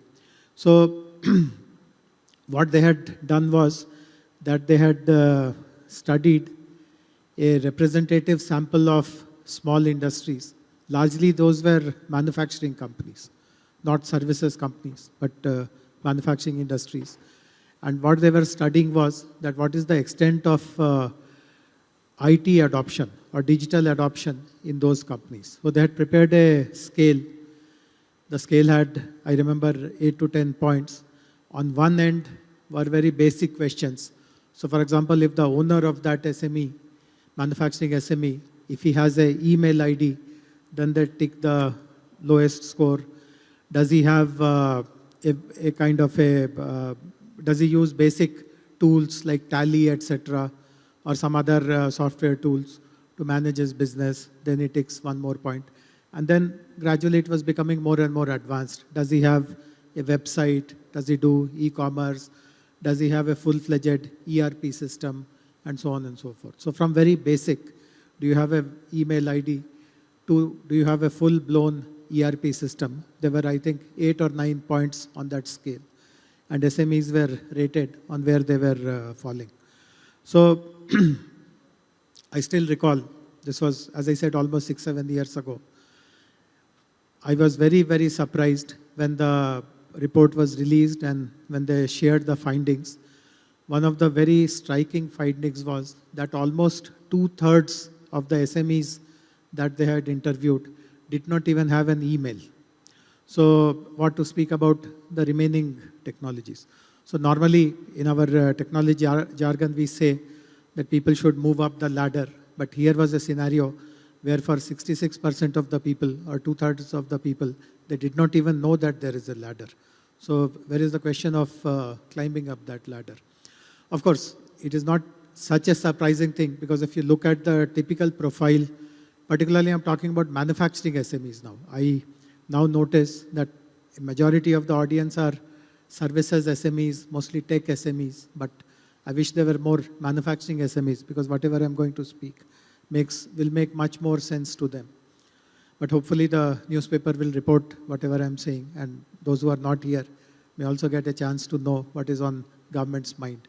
So if you look at the typical profile of a manufacturing SME, it won't surprise you that much that they are not very tech savvy. Many of them are maybe people who are in the older generation. They did not get too much of a technology education, and some of them have mental barriers. The technology is only for those young people who are computer savvy, who speak English, and things like that.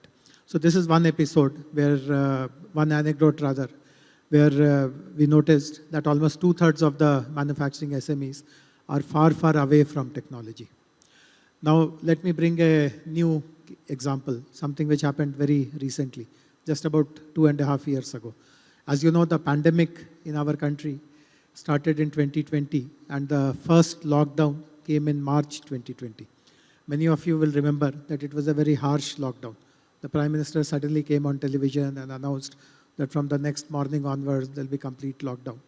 And after a few days of confusion and chaos, they gradually opened up some kind of delivery services for large e-commerce players who can supply groceries and who can supply essentials to your homes. But you will also realize that in a city like Hyderabad, which of course has a modern part, but a large part, almost 3/4 of the city is more traditional. You also have neighborhood grocery stores, which in Hyderabad language are called Kirana stores. And we started realizing that the Kirana stores are getting completely out of business because most of the supplies are being handled by large e-commerce players. We are giving them movement passes, they are getting orders, they are delivering to ensure that at least basic essentials are not getting deprived of. But we also know that typically neighborhood Kirana stores, they go a long way. The person who is running the Kirana store may be a third generation person. Maybe his father used to run that store, his grandfather founded that store, and people who live in that area typically have developed a relation with the Kirana store. Your family would have shopped there, your earlier ancestors would have shopped there, you are now going to shop there, and basically because of that relationship, sometimes they give you things on credit, they are also affectionate, they chat with you, sometimes they help you in other ways. So we started getting lots of such kind of sentiments that while the e-commerce companies are flourishing really, lockdown has come in a way as a boon for them. But the Kirana guys are being hit very, very badly. They are going to be out of business. So there is a association of which all these Kirana stores are members. May not be formally members, but there is an association which represents them, which is a national association. This is called CAIT, C-A-I-T, Confederation of All India Traders. And CAIT came to us and told us that can we give them some opportunity to the Kirana stores also? Can we try digital solutions for them?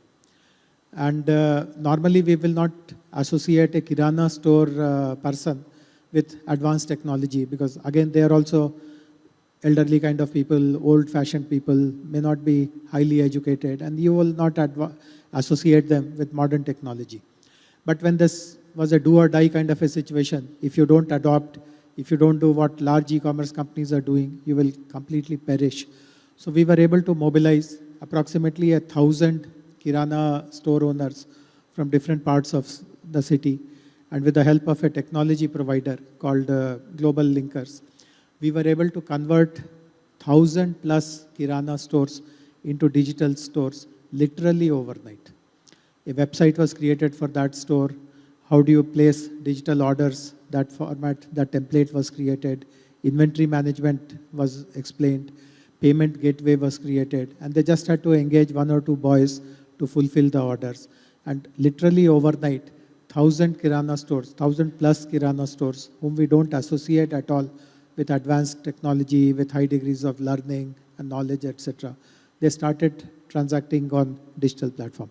And subsequently, many more joined there. So this kind of belief, what the earlier survey showed, that 66% people don't even use an email ID. Now, with this Kirana store experience, it shows that it is more of a mindset issue. It is not about I can't do, but the self-doubt that whether I can do or not. So these two kind of experiences are very instructive. And frankly, what we in the government have learned, and looking at the way disruptions have happened across sectors, that technology is going to be a very big differentiator regardless of the sector that you operate. And we are very keen that, see, today SMEs approach the government for a variety of assistance. Most of them approach us for different kinds of financial assistance, helping working capital, helping bank loans, ensuring that they are deferred, the payments which are getting delayed, they are resolved quickly. Sometimes government agencies themselves are causes of those delays, so intervene in all those delayed payments, etc. These are the typical reasons SMEs come to us. Sometimes they want to expand, they want some land, they want some further subsidies, incentives. Typically, these are the reasons why SMEs interact with us. I have not seen too many SMEs who come to the government asking for some assistance in technology. But I can share examples of a few countries, and I have personally witnessed these examples. One of the best examples is Singapore. In Singapore, government gives no subsidies to SMEs. Not even 1 rupee is spent on them. They are asked to perform or compete with anyone else on an equal footing. And if they have merit in what they manufacture, what they produce, they will grow. Otherwise, they will just perish. But what the government does support them in a very, very big way is about accessing technology. So let us say there is some SME which manufactures, let us say, components of this microphone that I'm holding. And they use some particular machine to make those components. So the Singapore government will help them in finding out which is the best possible machine available in the world today to manufacture that product. How much does it cost? The government subsidizes the cost to get that machinery, get the people of that SME trained in how to use that machinery, and then produce best quality global standard products. This is the only help Singapore government gives to their SMEs. Not even $1 Singapore dollar is spent on them for anything else. And many SMEs have benefited from it. I used to study in Singapore. I have understanding of it, that many companies have actually got the latest Japanese technology, Chinese technology, German technology, etc. Meaning machinery, high-end machinery, etc. Another example that I recently came across, I was on a visit to UK, and I spent some time understanding governance issues in the part of UK which is called Wales. And there also I was told the same thing, that what the government does there is that the Ministry of Industries does it, that it has created a panel of experts.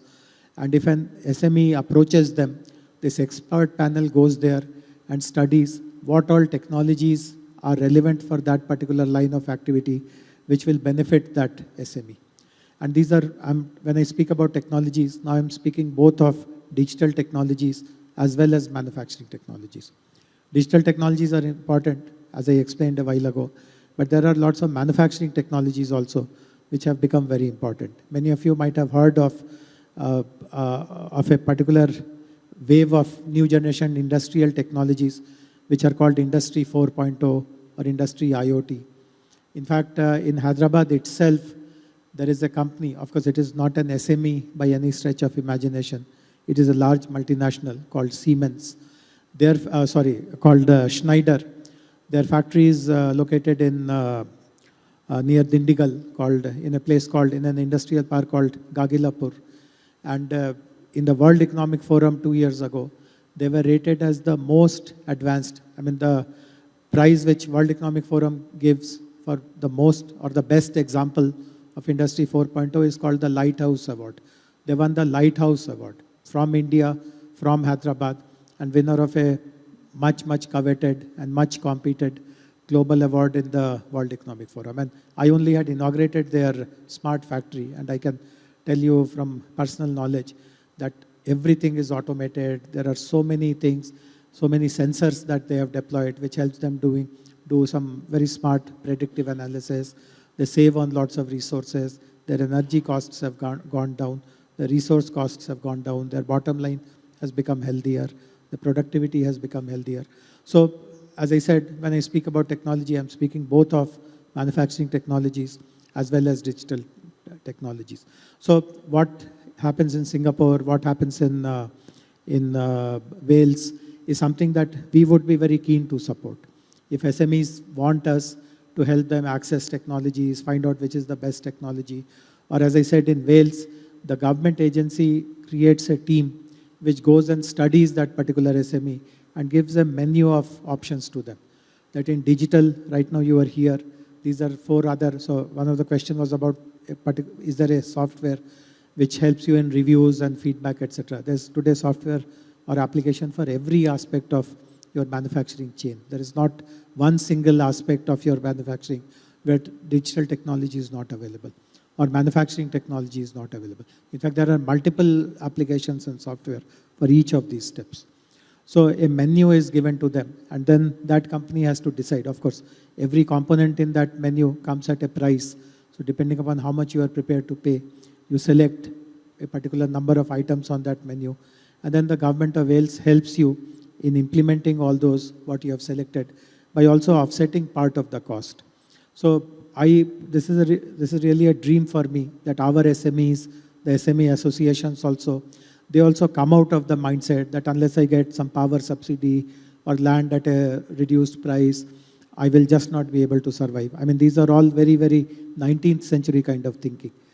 What one should really look at is this way of approaching your business, which is to rely on technology, start producing the best possible quality products, gain better market access, become as competitive as large companies are, and using your agility, using the flexibility that smallness affords to you, you really become a dominant player in the market, which everyone looks up to.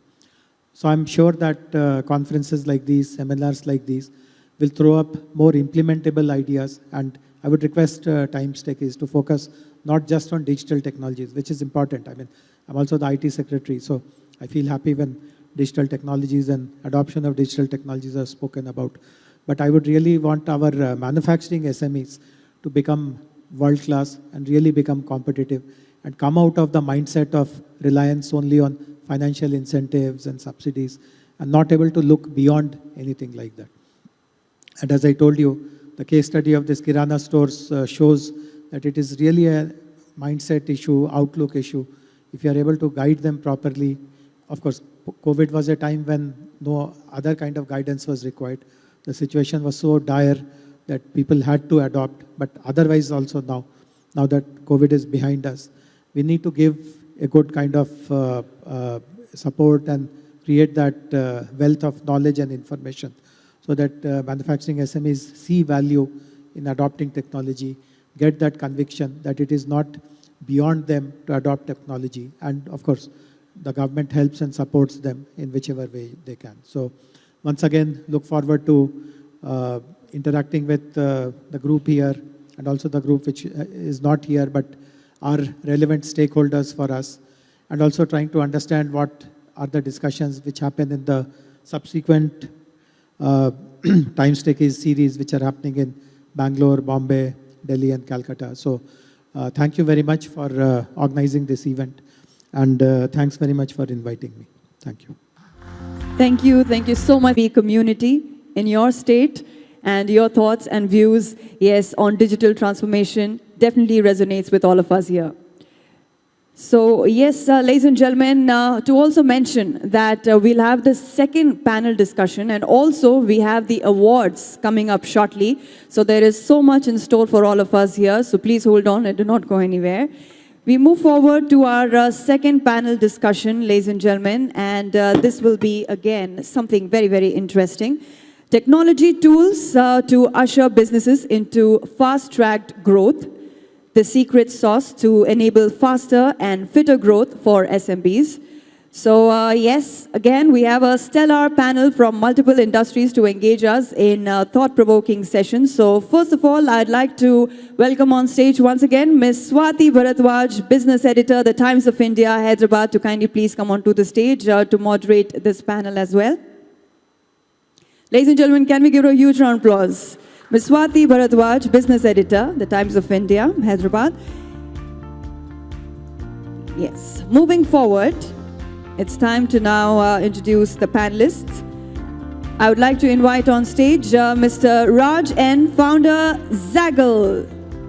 Yes, Mr. Raj is a seasoned professional with over 24 years of experience working in India and the US. Mr. Raj is the founder and chairman of Zaggle, an award-winning fintech company which helps companies digitize, spends and automate processes related to payments. Being a 5X startup founder, he is part of multiple founders and angel investor groups. He has also published a book, Made in Hyderabad, covering life stories of 25 entrepreneurs from Hyderabad. So thank you so much, Mr. Raj, for joining us here today. And up next, we'd like to call on stage Mr. Capri Jalota, Vice President, Operations, Asian Institute of Gastroenterology. Business leader with 18 years of diverse experience, including healthcare and management consulting. Yes, Mr. Jalota has an experience of 12 years in healthcare delivery in key leadership positions. At AIG, he is responsible for commissioning and running the operations of 800-bed hospital. AIG is one of the 21 centers of excellence in the world of gastroenterology, and that is the only one in India. So thank you so much, Mr. Jalota, for being here with us. I now would like to invite Mr. Abhay Igor, Chief Technology Officer, Dhruva Space. Mr. Abhay Igor heads the avionics and electronics team at Dhruva Space. He is an expert in building products around sensor and sensor interfaces. In April 2022, Mr. Abhay was featured in Fortune India's 40 Under 40. In March 2022, Dhruva Space signed a commercial launch services agreement with New Space India Limited for space activities. So over to you, ma'am. Yeah, thank you. So we'll get started right off the bat with Raj. Raj is somebody who has set up a fintech SaaS organization. What are the kind of technologies that you have been deploying to ensure that your offerings are better than what your competition offers? So thank you, Swati, and thank you, audience here. This is my 27th year in tech. So 1995 onwards, I've been very active on the technology side. When email was first introduced in India, we had to have a dial-up which would go, VSNL was the only provider that time, and it was like two. It will take, few minutes to log into a stage where, we are using DLT, which is distributed ledger technology, blockchain, AI. Now you have Chat GPT, you have OCR. So a lot of those technologies are, coming into play. Today you look at it, people are doing operations sitting in US, the patient being in India, robotic, assisted technology is being, used. So what has happened over a period of time is that India actually missed the web revolution and directly took to the mobile revolution. Okay, if you look at, in India, web was always, has been a slightly back-ended thing, and mobile has been a very front-ended thing. What mobile did was, made technology reach each and every individual, every city, village. Gramam was actually, totally digitized using mobile. And that is what, has revolutionized India. If today we look at it, I see going forward, we would just be able to think and, things would happen is what is my belief, because technology is moving at such a rapid pace. Thanks, Raj. Capri, your sector, is a space where mission criticality is very paramount. So can you talk about, what are the kind of, tech that you have implemented to put this in practice? And what are the kind of redundancies that you, factor into this whole process? So 5 years back when we were setting up the hospital, it's a few kilometers from here, I had hair on my head. And then this issue came of setting up the systems. And this is where I am today. I think it's a very complicated question. If you ask, traditionally healthcare is closer to the manufacturing companies than to the service company, even though we are a service company ourselves. That's because the cost of treatment in India is the lowest in the world. And we've been able to achieve this consistently in spite of the inflation, paucity of doctors, paucity of hospital beds, a lot of things. Yet, we continue to deliver care at the lowest across the world. And how do we do that? Is obviously handle our costs well. The most likely victim, so the pecking order is the medical equipment, the building, and then the tech piece. And consciously at AIG hospitals, we've tried to make a difference to that. And I think we've narrowed down to what we call as the spine of the building. I mean, normally, if you were to go to a hospital, and I'm sure all of you have gone to one, if the billing is not right, you are unhappy.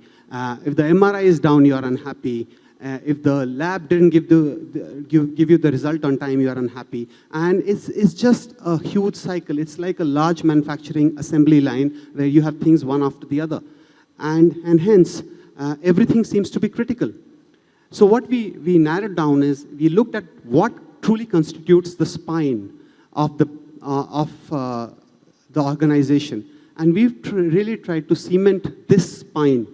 And all of you, I think the advice to all of our tech, because back then we were hardly anything. We used to scramble for capital. We used to look for money on how to make our day-to-day operations run. And I think it's very important for all of us to understand that we define this spine right and consolidate it. And here, the 2 or 3 things that happened right for us is, I think getting the network right, getting our data right was the most important part for us. We said that we need to secure that first. We made sure that we had the entire servers, the primary server, the backup server, the disaster management recovery server. We didn't cut corners on that side. And I think that has held us in good stead, that even for the last 5.5 years, we've only had 1 day with half an hour downtime across this spectrum. So I think that's very important.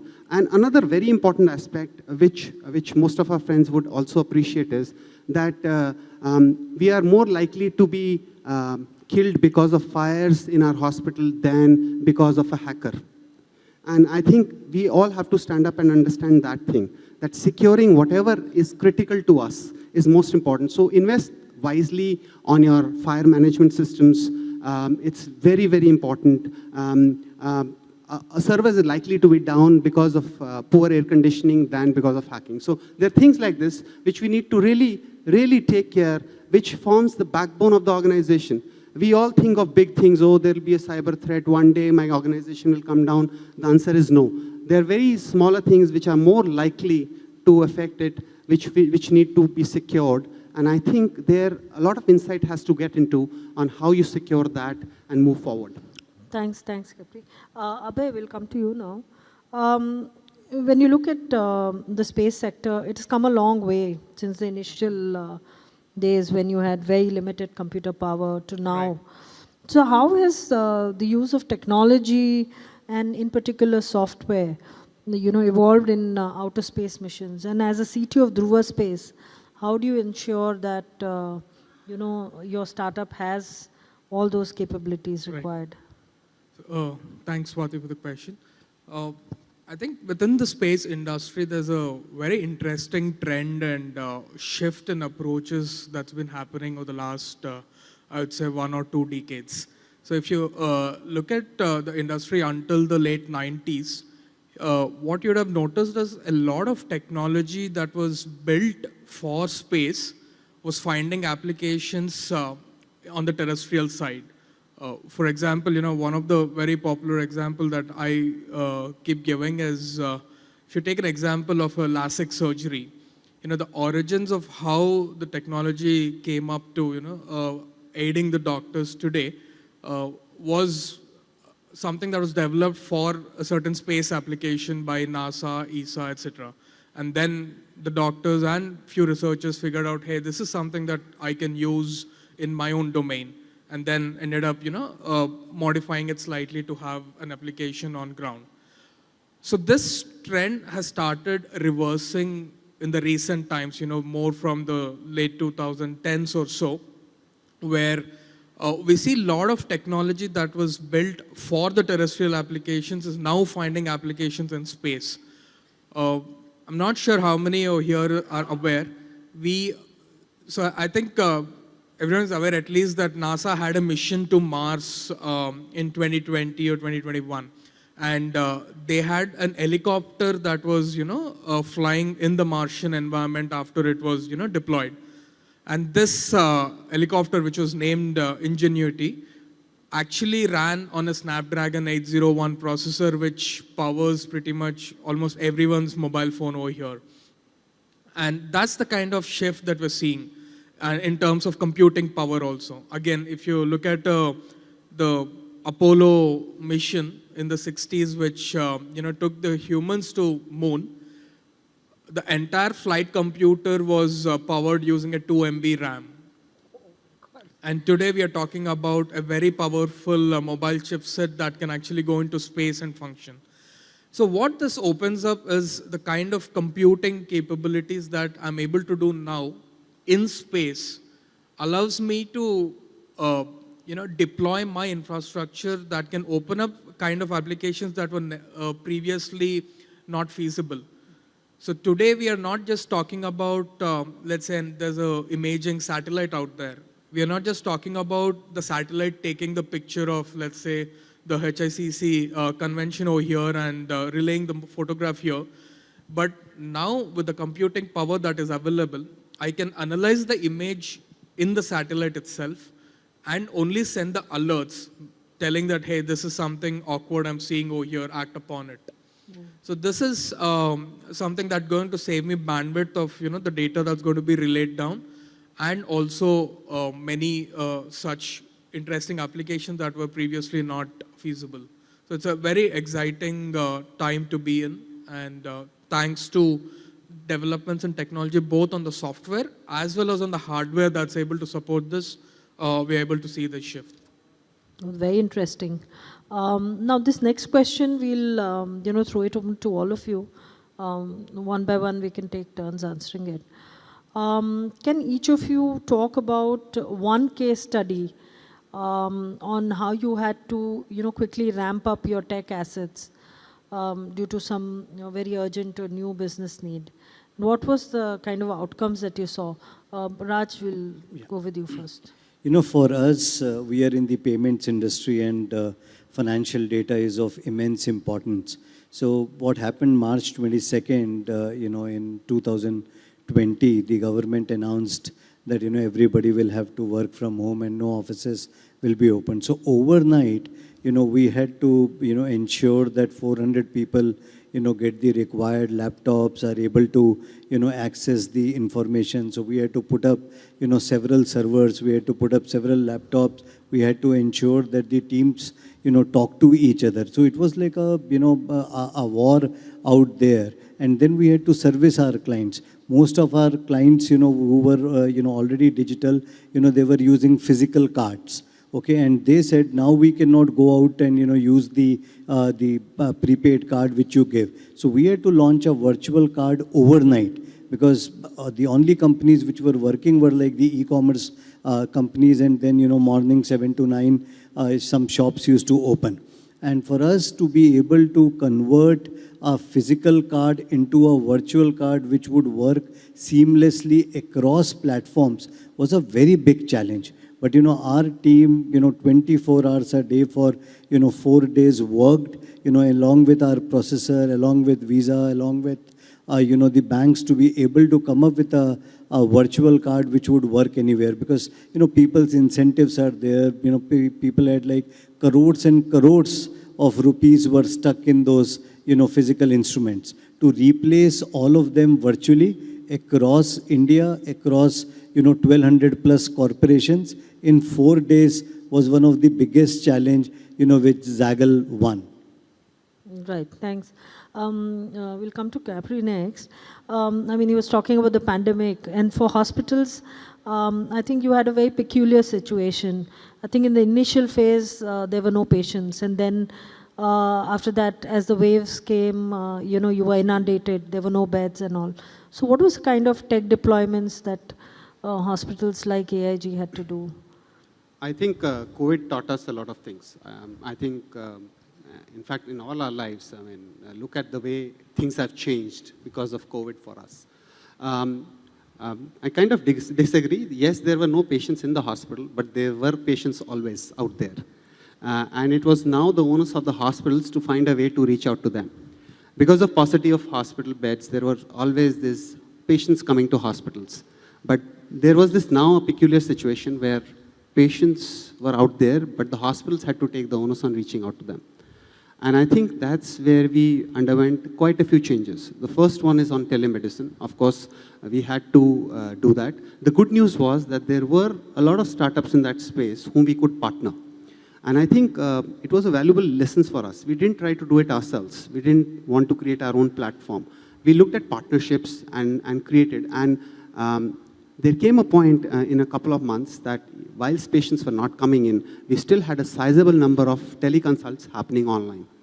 Another important aspect which happened was the way we communicated with the patients otherwise. Say, for example, ICU patients. There were always sick patients who were there.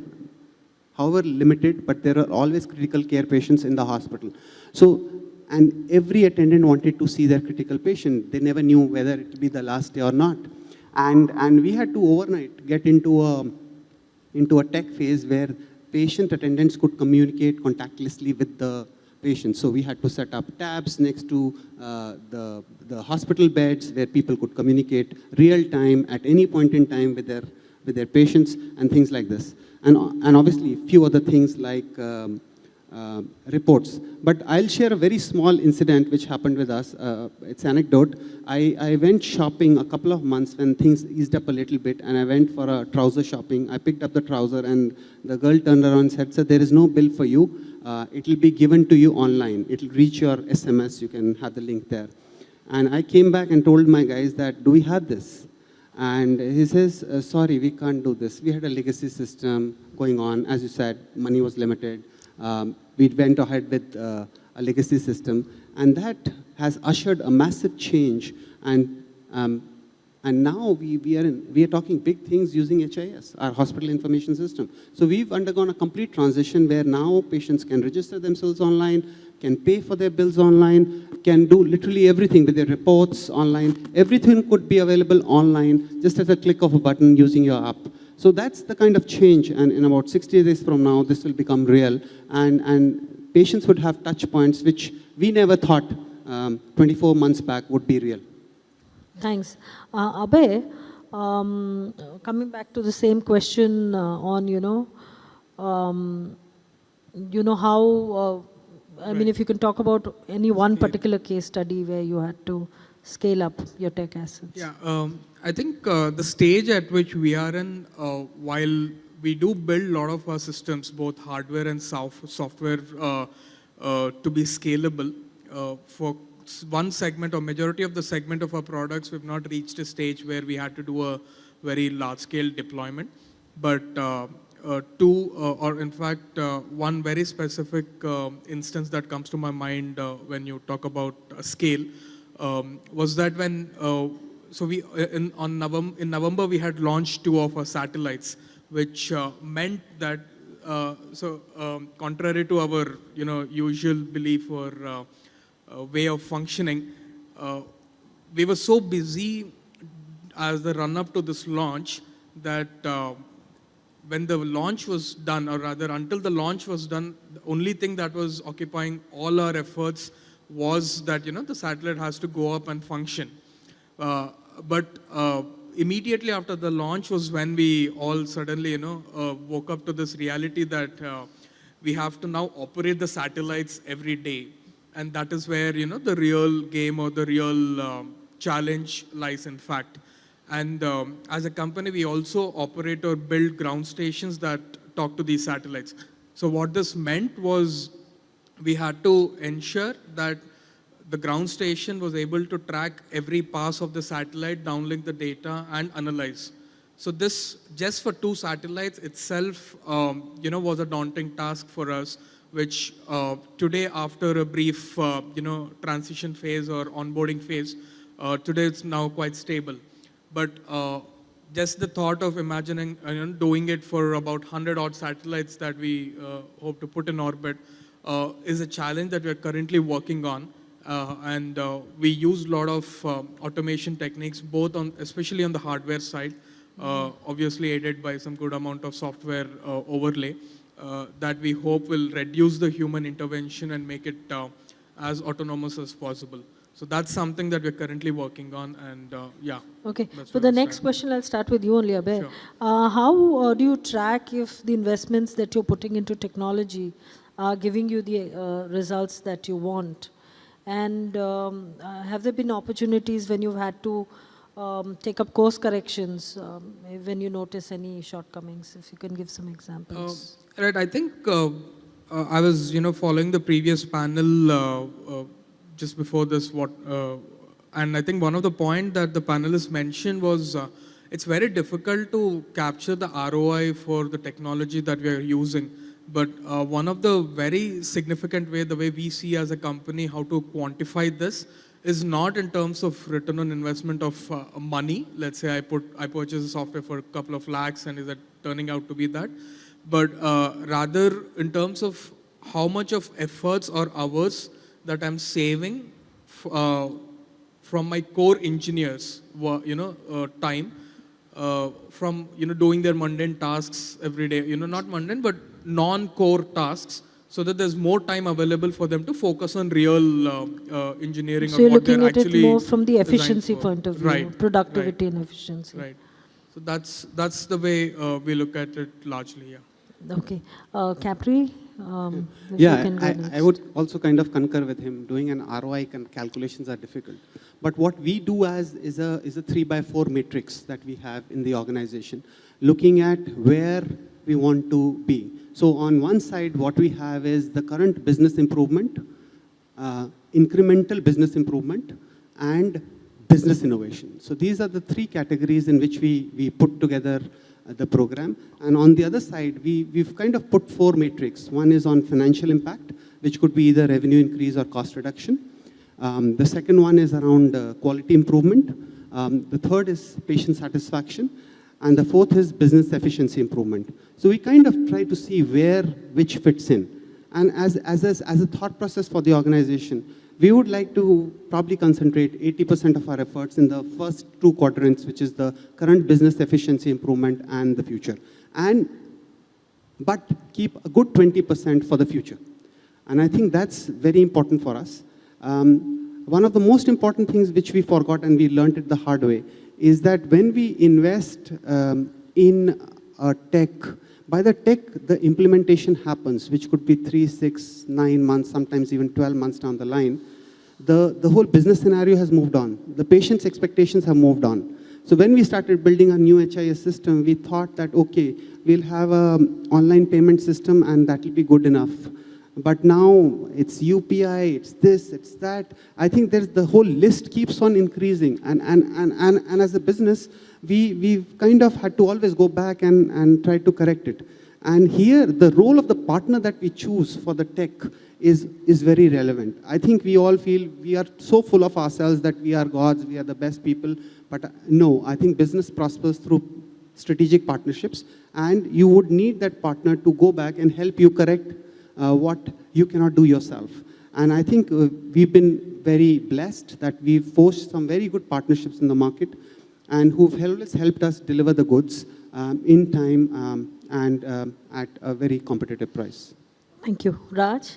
Yeah, so, I'll just put it in this way. So, to get a school certificate that you have done your schooling, you have to do from LKG to 12th, and that is when you get the certificate. So, similar is the case with technology. You think that, you have passed class 2nd and you have got a certificate. No. So, technology, there is no direct ROI. Anybody can ever say that this is what I did and this is what I get. Every time you would see that it is indirect benefit which you would get in areas which you wouldn't even know. So ROI on technology is difficult, to measure in the short term. It has to be long term. So like how we, past 12, we take 12 years to, reach our 12th class is the same case with technology, that we have to constantly invest in the technology, and one day it will give bumper returns. But one thing is for sure, that there is no way you can do without technology today. It is impossible. So ROI directly may not be possible. Indirectly, it will give you bumper, means bumper crop. Thanks, Raj. Capri, how is AIG trying to, develop AI-related capabilities and other, proprietary technologies? And I know Dr. Nageshwar has been using, I think you've had tie-ups with companies offering new technologies. And the other thing is, as a healthcare organization where you accumulate a lot of, patient data and stuff, which is very sensitive. So how are you going about securing, your digital assets? At a time when we are seeing a lot of attacks, even on hospitals. Yes. So let's break down the whole processes. First, of course, on the equipmentation side, thankfully, none of them are on the networks. So an MRI or a lab equipment or any such things are not on networks, and hence they are at least considered slightly more secure. But the truth is, what you rightly said, is the data. That's the most vulnerable bit. And I think that's where my IT colleagues taught me that there is a concept of an audit which you need to periodically undertake, which is the Vulnerability Assessment and Penetration Testing, VAPT. So I think that's something which is core to us, and that we're trying to do every 6 months and see where the gaps are and how we can secure our assets. It's precisely basically asking where somebody can attack and how would they attack. We have things like endpoint security, and also on the servers front, I think we've moved into concepts like, so we've heard that some of the hackers first kill the backup data and then attack the primary, so that you are at ransom. They can generate ransom out of you. So for that, there are now newer concepts like what they call as something where you can really secure your data outside in a secure location. You cannot read it, you cannot edit it, you cannot write it. And I think a lot of these concepts have come up to secure the data part. And yes, data is the future, and we need to really protect that. Can you answer the bit about the AI-based procedures? How are you developing capabilities? Yes, AI we are using on 3 or 4 things. I think the first and the foremost is we've partnered with the government of Japan for doing AI in colonoscopy. So colonoscopies are traditionally checking for any abnormality in your colon. So it's an invasive procedure, mostly used for diagnostics. But the whole construct of the colon is it's such a ruggedy system that it's very difficult. Most often than not, you can miss out something. So the AI part enables us to evaluate and look for hidden pockets and look for things which human eye sometimes can overlook for whatever good or bad reason. And I think that's something which is moving forward for us. We are also doing a lot of AI on the genomics part of it. So now pharmacogenomics is the way forward. So we looked at genes and looked at things. Personally also, there are things which I have learned about my gene system, which I'm more vulnerable about. But in general, patients who take, say for example, just anecdotally, I'll ask all of you, how many of you feel have cetirizine, which is an anti-allergic, and feel sleepy? A lot of you? Is there somebody who has cetirizine and is perfectly functional all through the day? Anybody here? Yes. So that's the difference in the genes that they have, and where there's a higher uptake of cetirizine. So if you take half a cetirizine as effective in your system, probably he has to take twice the dose for him to be there. So there is a lot of work which is happening in the genomic space, which is enabling us to give personalized medicine to people. And that's, again, the next big thing. And the last thing is around cancer treatment. I think there's a lot of work which is happening on cell lines. We are securing a large, which is, of course, that data sits outside in physical forms, like all the tumor specimens and the IBD specimens that we procure from the patients. And that we'll probably use in the future when testing on humans would become difficult for drug therapies. We'll probably use those cells, what we call as the cell bank, for probably testing more in the future. Oh, that's very interesting. Raj, Yeah. You know, as a fintech player, you handle a lot of sensitive financial data. So how are you ensuring that all these digital assets that your company has are secure? And if you can talk about some of the best practices that you're using and Sure. any innovations that you've come up with in-house. So, first of all, we are, 24 hours paranoid. We get up in the night, check the email. We are always fearing, is there any attack which has happened? And, it is not only me, my CTO, my DevOps guy. We have a full-fledged team, which is constantly monitoring. Having said that, we don't know what is the new which will come in, which, is not known to the world, and attack, like how COVID happened to mankind. Every day, every night, there are Israelis, Russians out there who keep experimenting stuff. So for us, we are a PCI DSS certified, ISO, 27001 certified. We have all certifications in place. We have end-to-end, security. We have also ensured that, we have firewalls placed before you, enter the office, intranet.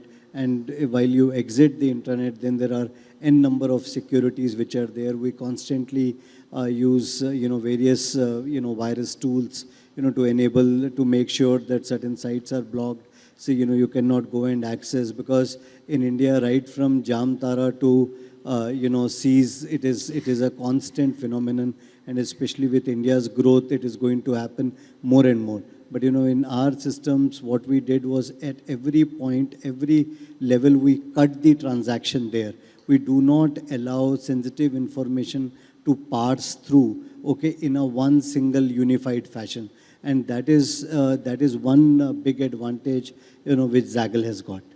Okay, but they're talking a lot about, use of quantum technologies, computing Yes. and this. So, yeah, you know, see, quantum computing is the next, I would say that's the next trend which would happen. And, you know, and what we are seeing today in next 3-5 years, see, earlier cycles used to be 5, 7, 9 years. Today, the cycles are like 6 months, 1 year, 1.5 years. And very soon we'll see, you know, even laptops getting, you know, quantum computing, and to be able to process things faster. Ultimately, what is it? You know, Usain Bolt did 9.8 seconds. Can he do 9.6? Similarly, when we are crunching data, how fast we can crunch, how fast can we analyze, how fast can we process, and how fast can we deliver. So it's always constant thing about, you know, delivering at a rapid pace. So I think quantum computing is welcome and is going to be the order of the day in coming maybe, you know, few months. Right, thanks. Abhay, I mean, in the space tech sector, how competitive is it becoming today? I mean, even India has thrown open the space tech sector for private companies. And in terms of that, what are the implications in terms of cyber security? And if you have some examples which you can talk about, of this. And also, what is the way in which you're trying to tackle these kind of challenges? Right. Yeah, I think to answer the first part of your question with respect to the industry in general, I think we're not very different from any other industry in terms of the sensitivity of the data that we handle. So from that point of view, I think a lot of what we leverage on is the cloud infrastructure that is out there, and like what Capri here just rightly mentioned, it's more to do with the partnerships rather than trying to do everything in-house. So we don't intend to, or we're not building the entire server infrastructure or the entire server stack in-house, which, you know, through the course of development could have certain loopholes or potential, shortcomings. And so this is one way where we try to use the existing cloud infrastructure by the giants like either AWS or GCP or Azure, etc. And then we deploy our servers on them so that the outer layer of protection is, at least taken care of as a first level of protection. Of course, on top of that, a lot of other encryption and other authentication techniques that we do use to ensure that it's further protected. The second thing is, in a lot of our cases where if it is a customer data that we are going to collect, or rather the customer is collecting the data using our, let's say, the ground station or any of our infrastructures, we try to direct them all, or we deploy our solutions onto their local infrastructure so that at least the liability of taking care of the sensitive data is not in our scope. Because at this scale or at the stage that we are in, we can't afford to go through that entire certification process of being capable of handling this kind of data. At least that's not our core in the current scope. The second part, in terms of more on the operations side with respect to cybersecurity, I think so we take a three-pronged approach, and largely before that, I think cybersecurity or protecting your company is more a process. It's a very recursive process rather than just deploying a product or a solution and expecting that to take care of it for the entire time frame. And we take a three-pronged approach, like I mentioned. Number one, we do training of all the employees. Any hardware or software that we deploy is only as good as the employees that use it. So we have again onboarded an external agency who is training all our employees on the risks of cybersecurity, the phishing attacks, and how gullible every one of us is, knowingly or without any being aware that you're actually being under attack. So we have this training sessions that they're mandatorily going to take, and it's going to be a periodic thing, once a refresher course every 6 months or 12 months, etc. And one interesting thing we're also doing with our IT team is we are doing we are simulating phishing attacks within the organization, where we are trying to alert the users and see how the employees are responding to these attacks, and then, doing some kind of calibration. So how often are you doing these mock drills? It could be, it is very random. So that's the whole idea, that to, take people by surprise. But the training, we just started. So I myself, have just completed the modules 2 weeks back. And we hope to, make it more and more frequent. The second approach is external audits. That's something that we have to mandatorily get done to ensure that any of these other missing points are taken care of. And also to give the confidence to our customers that yes, we do follow certain processes. And the last part is, of course, again, the tools itself. So we use a lot of external tools, again, for firewall and other protection tools that ensure that, we kind of stay protected and updated in that sense. Okay, so we'll just have one quick round of, summing up by all our three panelists before we throw it open to the audience for questions. Raj, would you like to go first? Yeah. If you can just sum up on whatever we discussed, anything important, Sure. So, any advice you'd like to give to yeah. CTOs and... No, so it is, thank you, Time Techies, for this. This is like a great platform. And in fact, one of the things which I would say is that a fledgling SME, SME has got limited capital and they have to use it, and they have to put it to the right use. But I would definitely say that, put more and more money in technology, because technology can give you unprecedented returns, completely non-linear returns is what it can give you. And similarly, at the same time, cyber security is a very, very big question.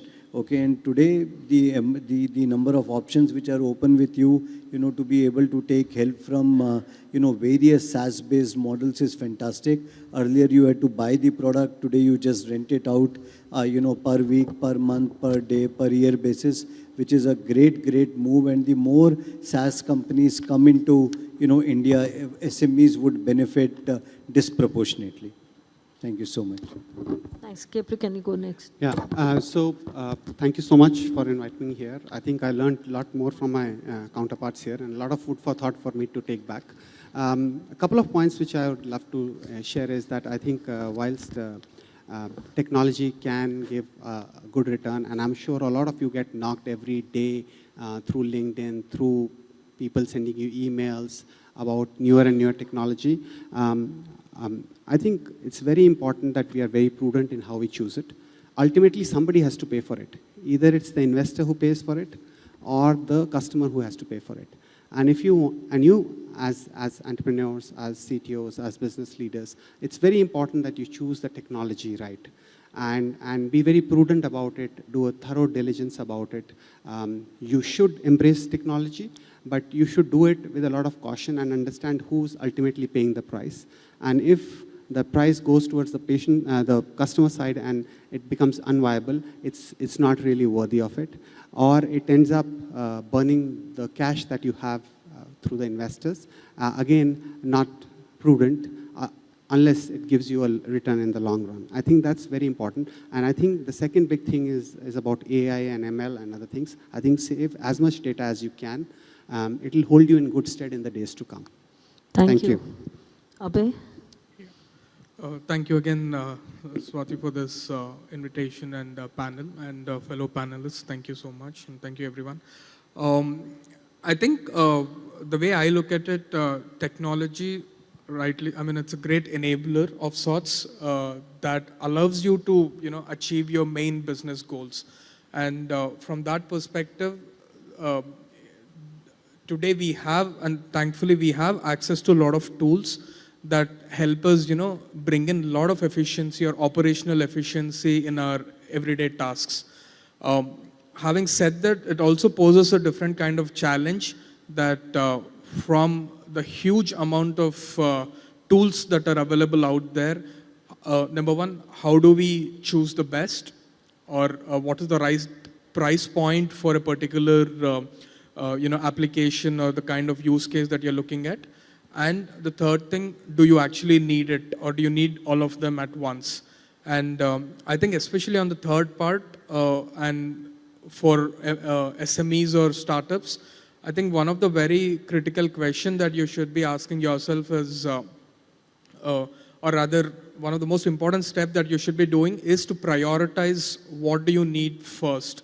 Like in one of the statement, what Capri also mentioned, for someone it is more important to be, secure from a fire hazard point of view rather than cybersecurity. So from that point of view, prioritize what is that your organization needs and invest diligently on those tools.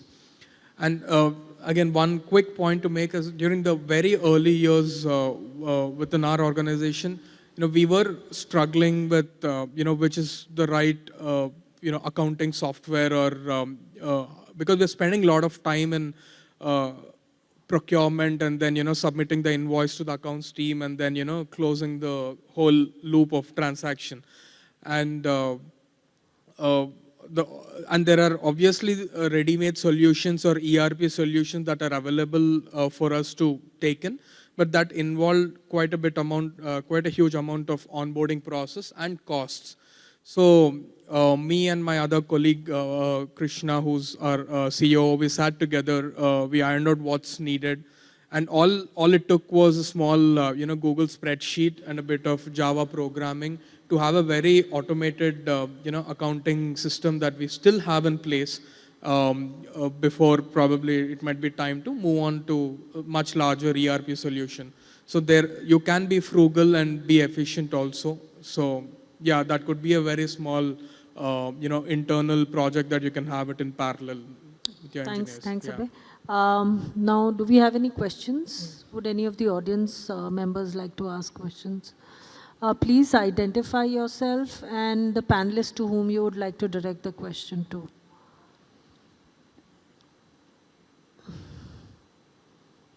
I think everybody has got all their answers, I guess.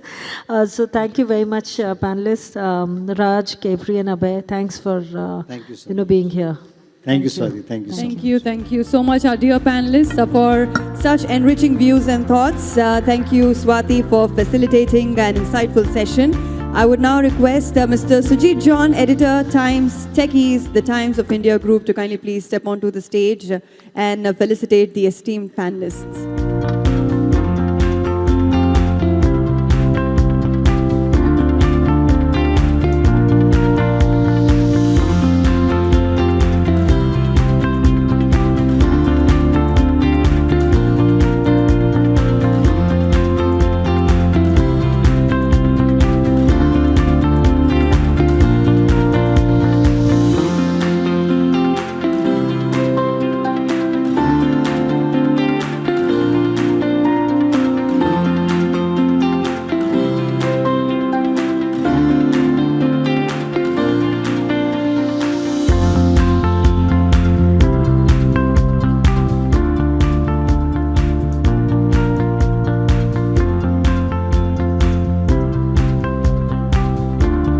Photo opportunity.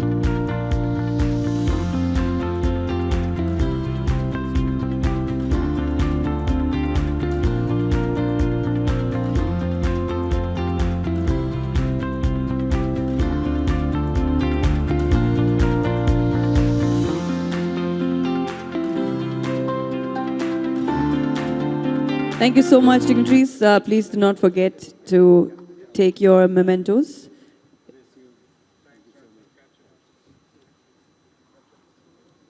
Thank you so much, ma'am. Yes, ladies and gentlemen, stay put right there. We are going to be continuing with the awards now, and I'm sure many of you are excited for it. And many of you will be taking back home the awards. So it is an exciting segment for all of us. So yes, finally we move on to the last segment of the day. This is indeed the most awaited IT for SMB Awards to recognize individuals and companies who are on the path of transformation, enabled through smarter technological solutions. My dear friends, we've had a stellar grand jury for the awards.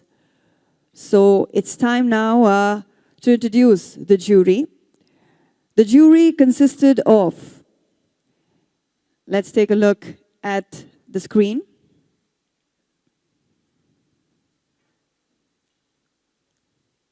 Yes, Satyavrat Mishra, Head Corporate IT, Godrej Industries Limited. Amit Saluja, Senior Director and Head NASCOM Gandhinagar. Manoj Chugh, 4-decade award-winning Indian IT industry transformational leader and distinguished IIT alumnus. Abhay Bapna, yes, AVP IT, Adani Wilmar Limited. The official tabulators of the awards is EY, and today we will be recognizing the individual category winners from Hyderabad. To give away the awards, I'd like to invite Mr. Dinesh Chandrasekharan, Director, Commercial, Lenovo India, to please come onto the stage. I would also request Mr. Deepak Saluja, Director, Response, the Times of India Group, to kindly please join us here on stage.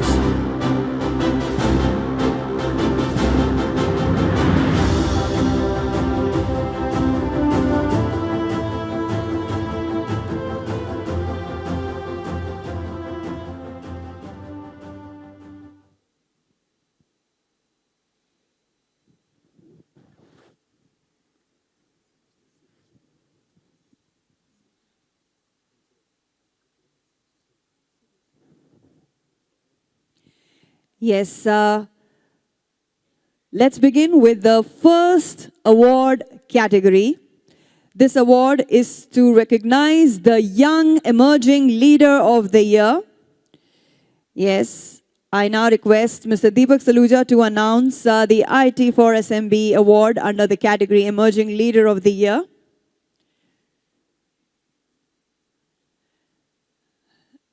Ladies and gentlemen, the second runner-up is... 1 minute, sir. Hi, I think the mic sounds better. Emerging Leader of the Year, second runner-up, is Skyroot Aerospace Private Limited. Congratulations. I request Mr. Sirish to please step forward to accept the award.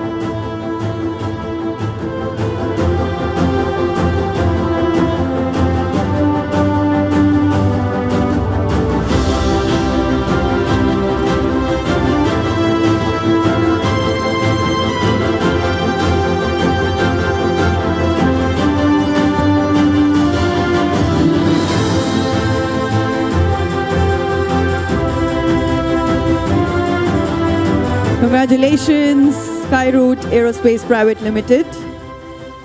Yes, we now move on to the first runner-up. Yes, Young Emerging Leader of the Year, first runner-up.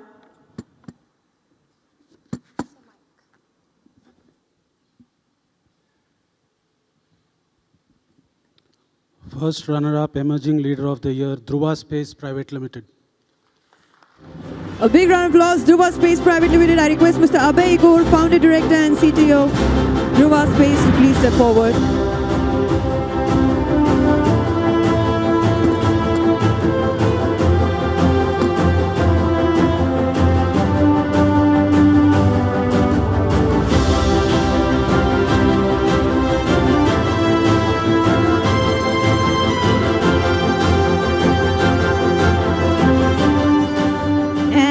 Finally, ladies and gentlemen, let's find out who the winner of Young Emerging Leader of the Year is.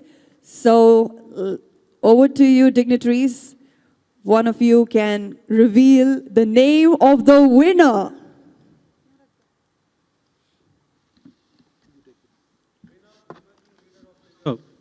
Darwin Box Digital Solutions Private Limited. A huge round of applause. I request Mr. Gautam Gonega, Senior Vice President, to please come onto the stage to receive the award.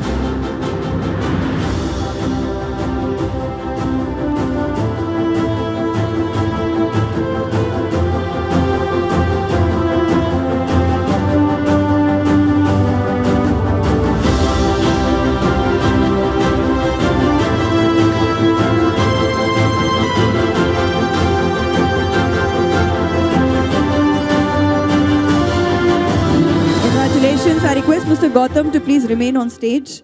I request our other two winners, the second runner-up, the first runner-up, to please come back for a group photo opportunity.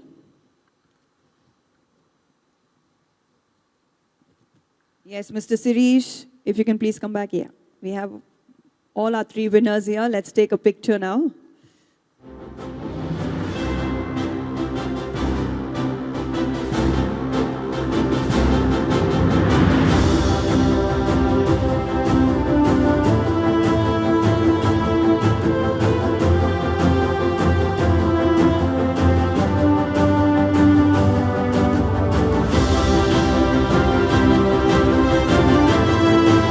I request the dignitaries to please remain on stage for the next set of awards.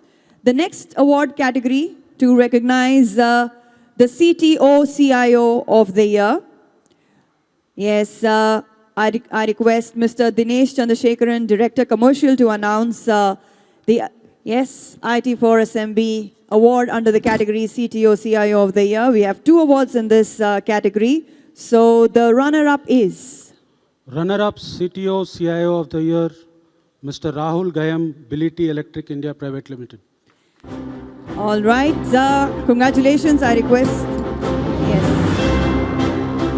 Mr. Harsha, co-founder, is collecting on behalf of Mr. Rahul.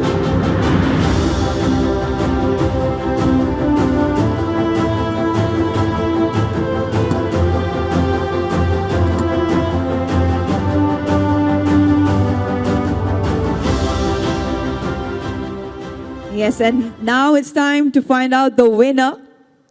Mr. Harsha, please remain near the stage. We'll be calling you again for the group picture. Yes, and the winner is... Let's find out. Winner for CTO CIO of the year, Mr. Abhay Igor, Dhruv Safe Private Limited. Dhruva Space Private Limited, Mr. Abhay Igor, please come onto the stage to receive your award. Congratulations.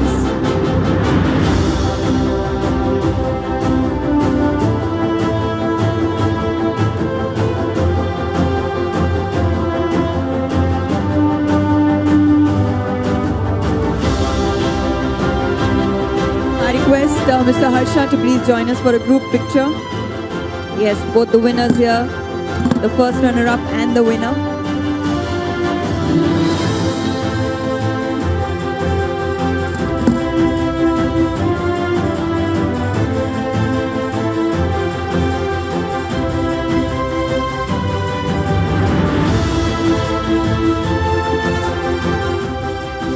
All right, thank you so much.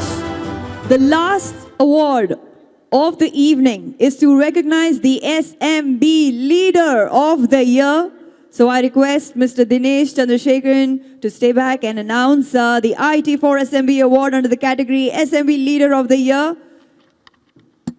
Let's find out. The second runner-up is... Leader of the year, Ability Electric India Private Limited. Mr. Harsha, we request you to please come onto the stage, co-founder, Ability Electric India Private Limited, to receive the award.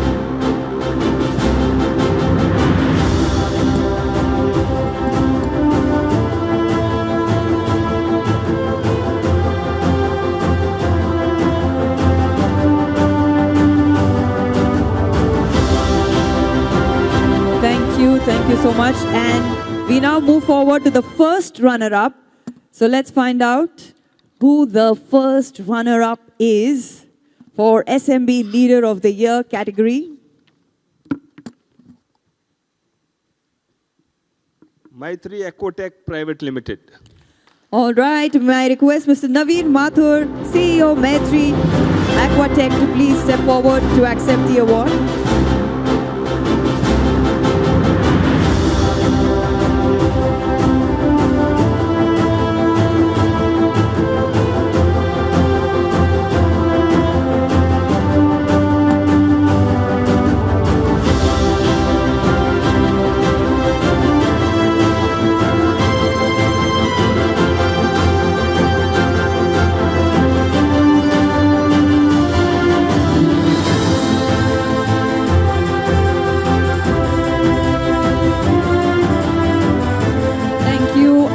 everyone. Congratulations. And now, ladies and gentlemen, finally, it's time to know the winner of SMB Leader of the Year. So let's find out who the winner is. Winner SMB Leader of the Year, Nephro Plus. Nephro Plus. I request Miss Chitra to kindly please step onto the stage to collect the award.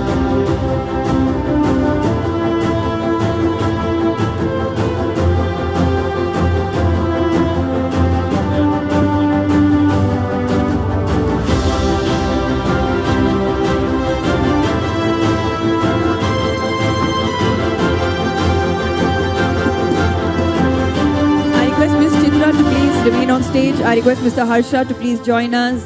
And yes, Mr. Naveen Mathur to also please join us from Maitri Aquatech.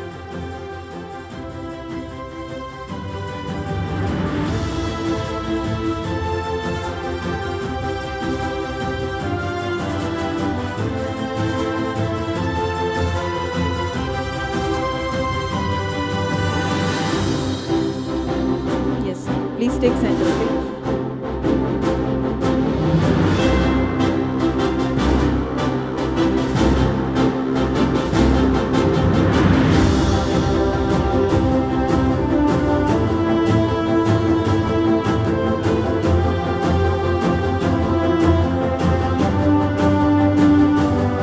Remain on stage. Please remain on stage, everyone. Please, Mr. Harsha. Yes, yes, ma'am, please remain on stage.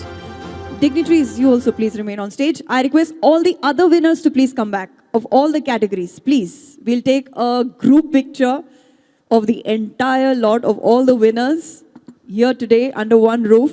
So all the winners who have trophies.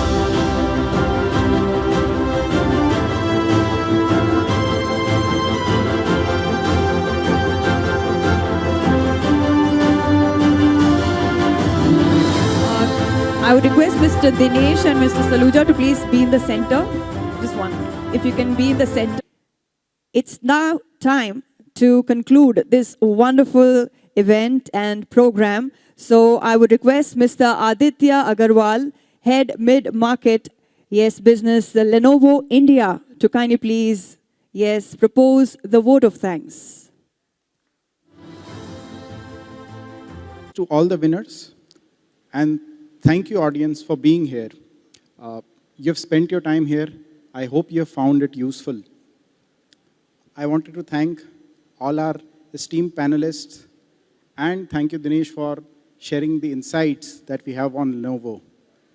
We hope, with technology taking so many strides, we really hope that we are able to partner with you and that you found this session useful.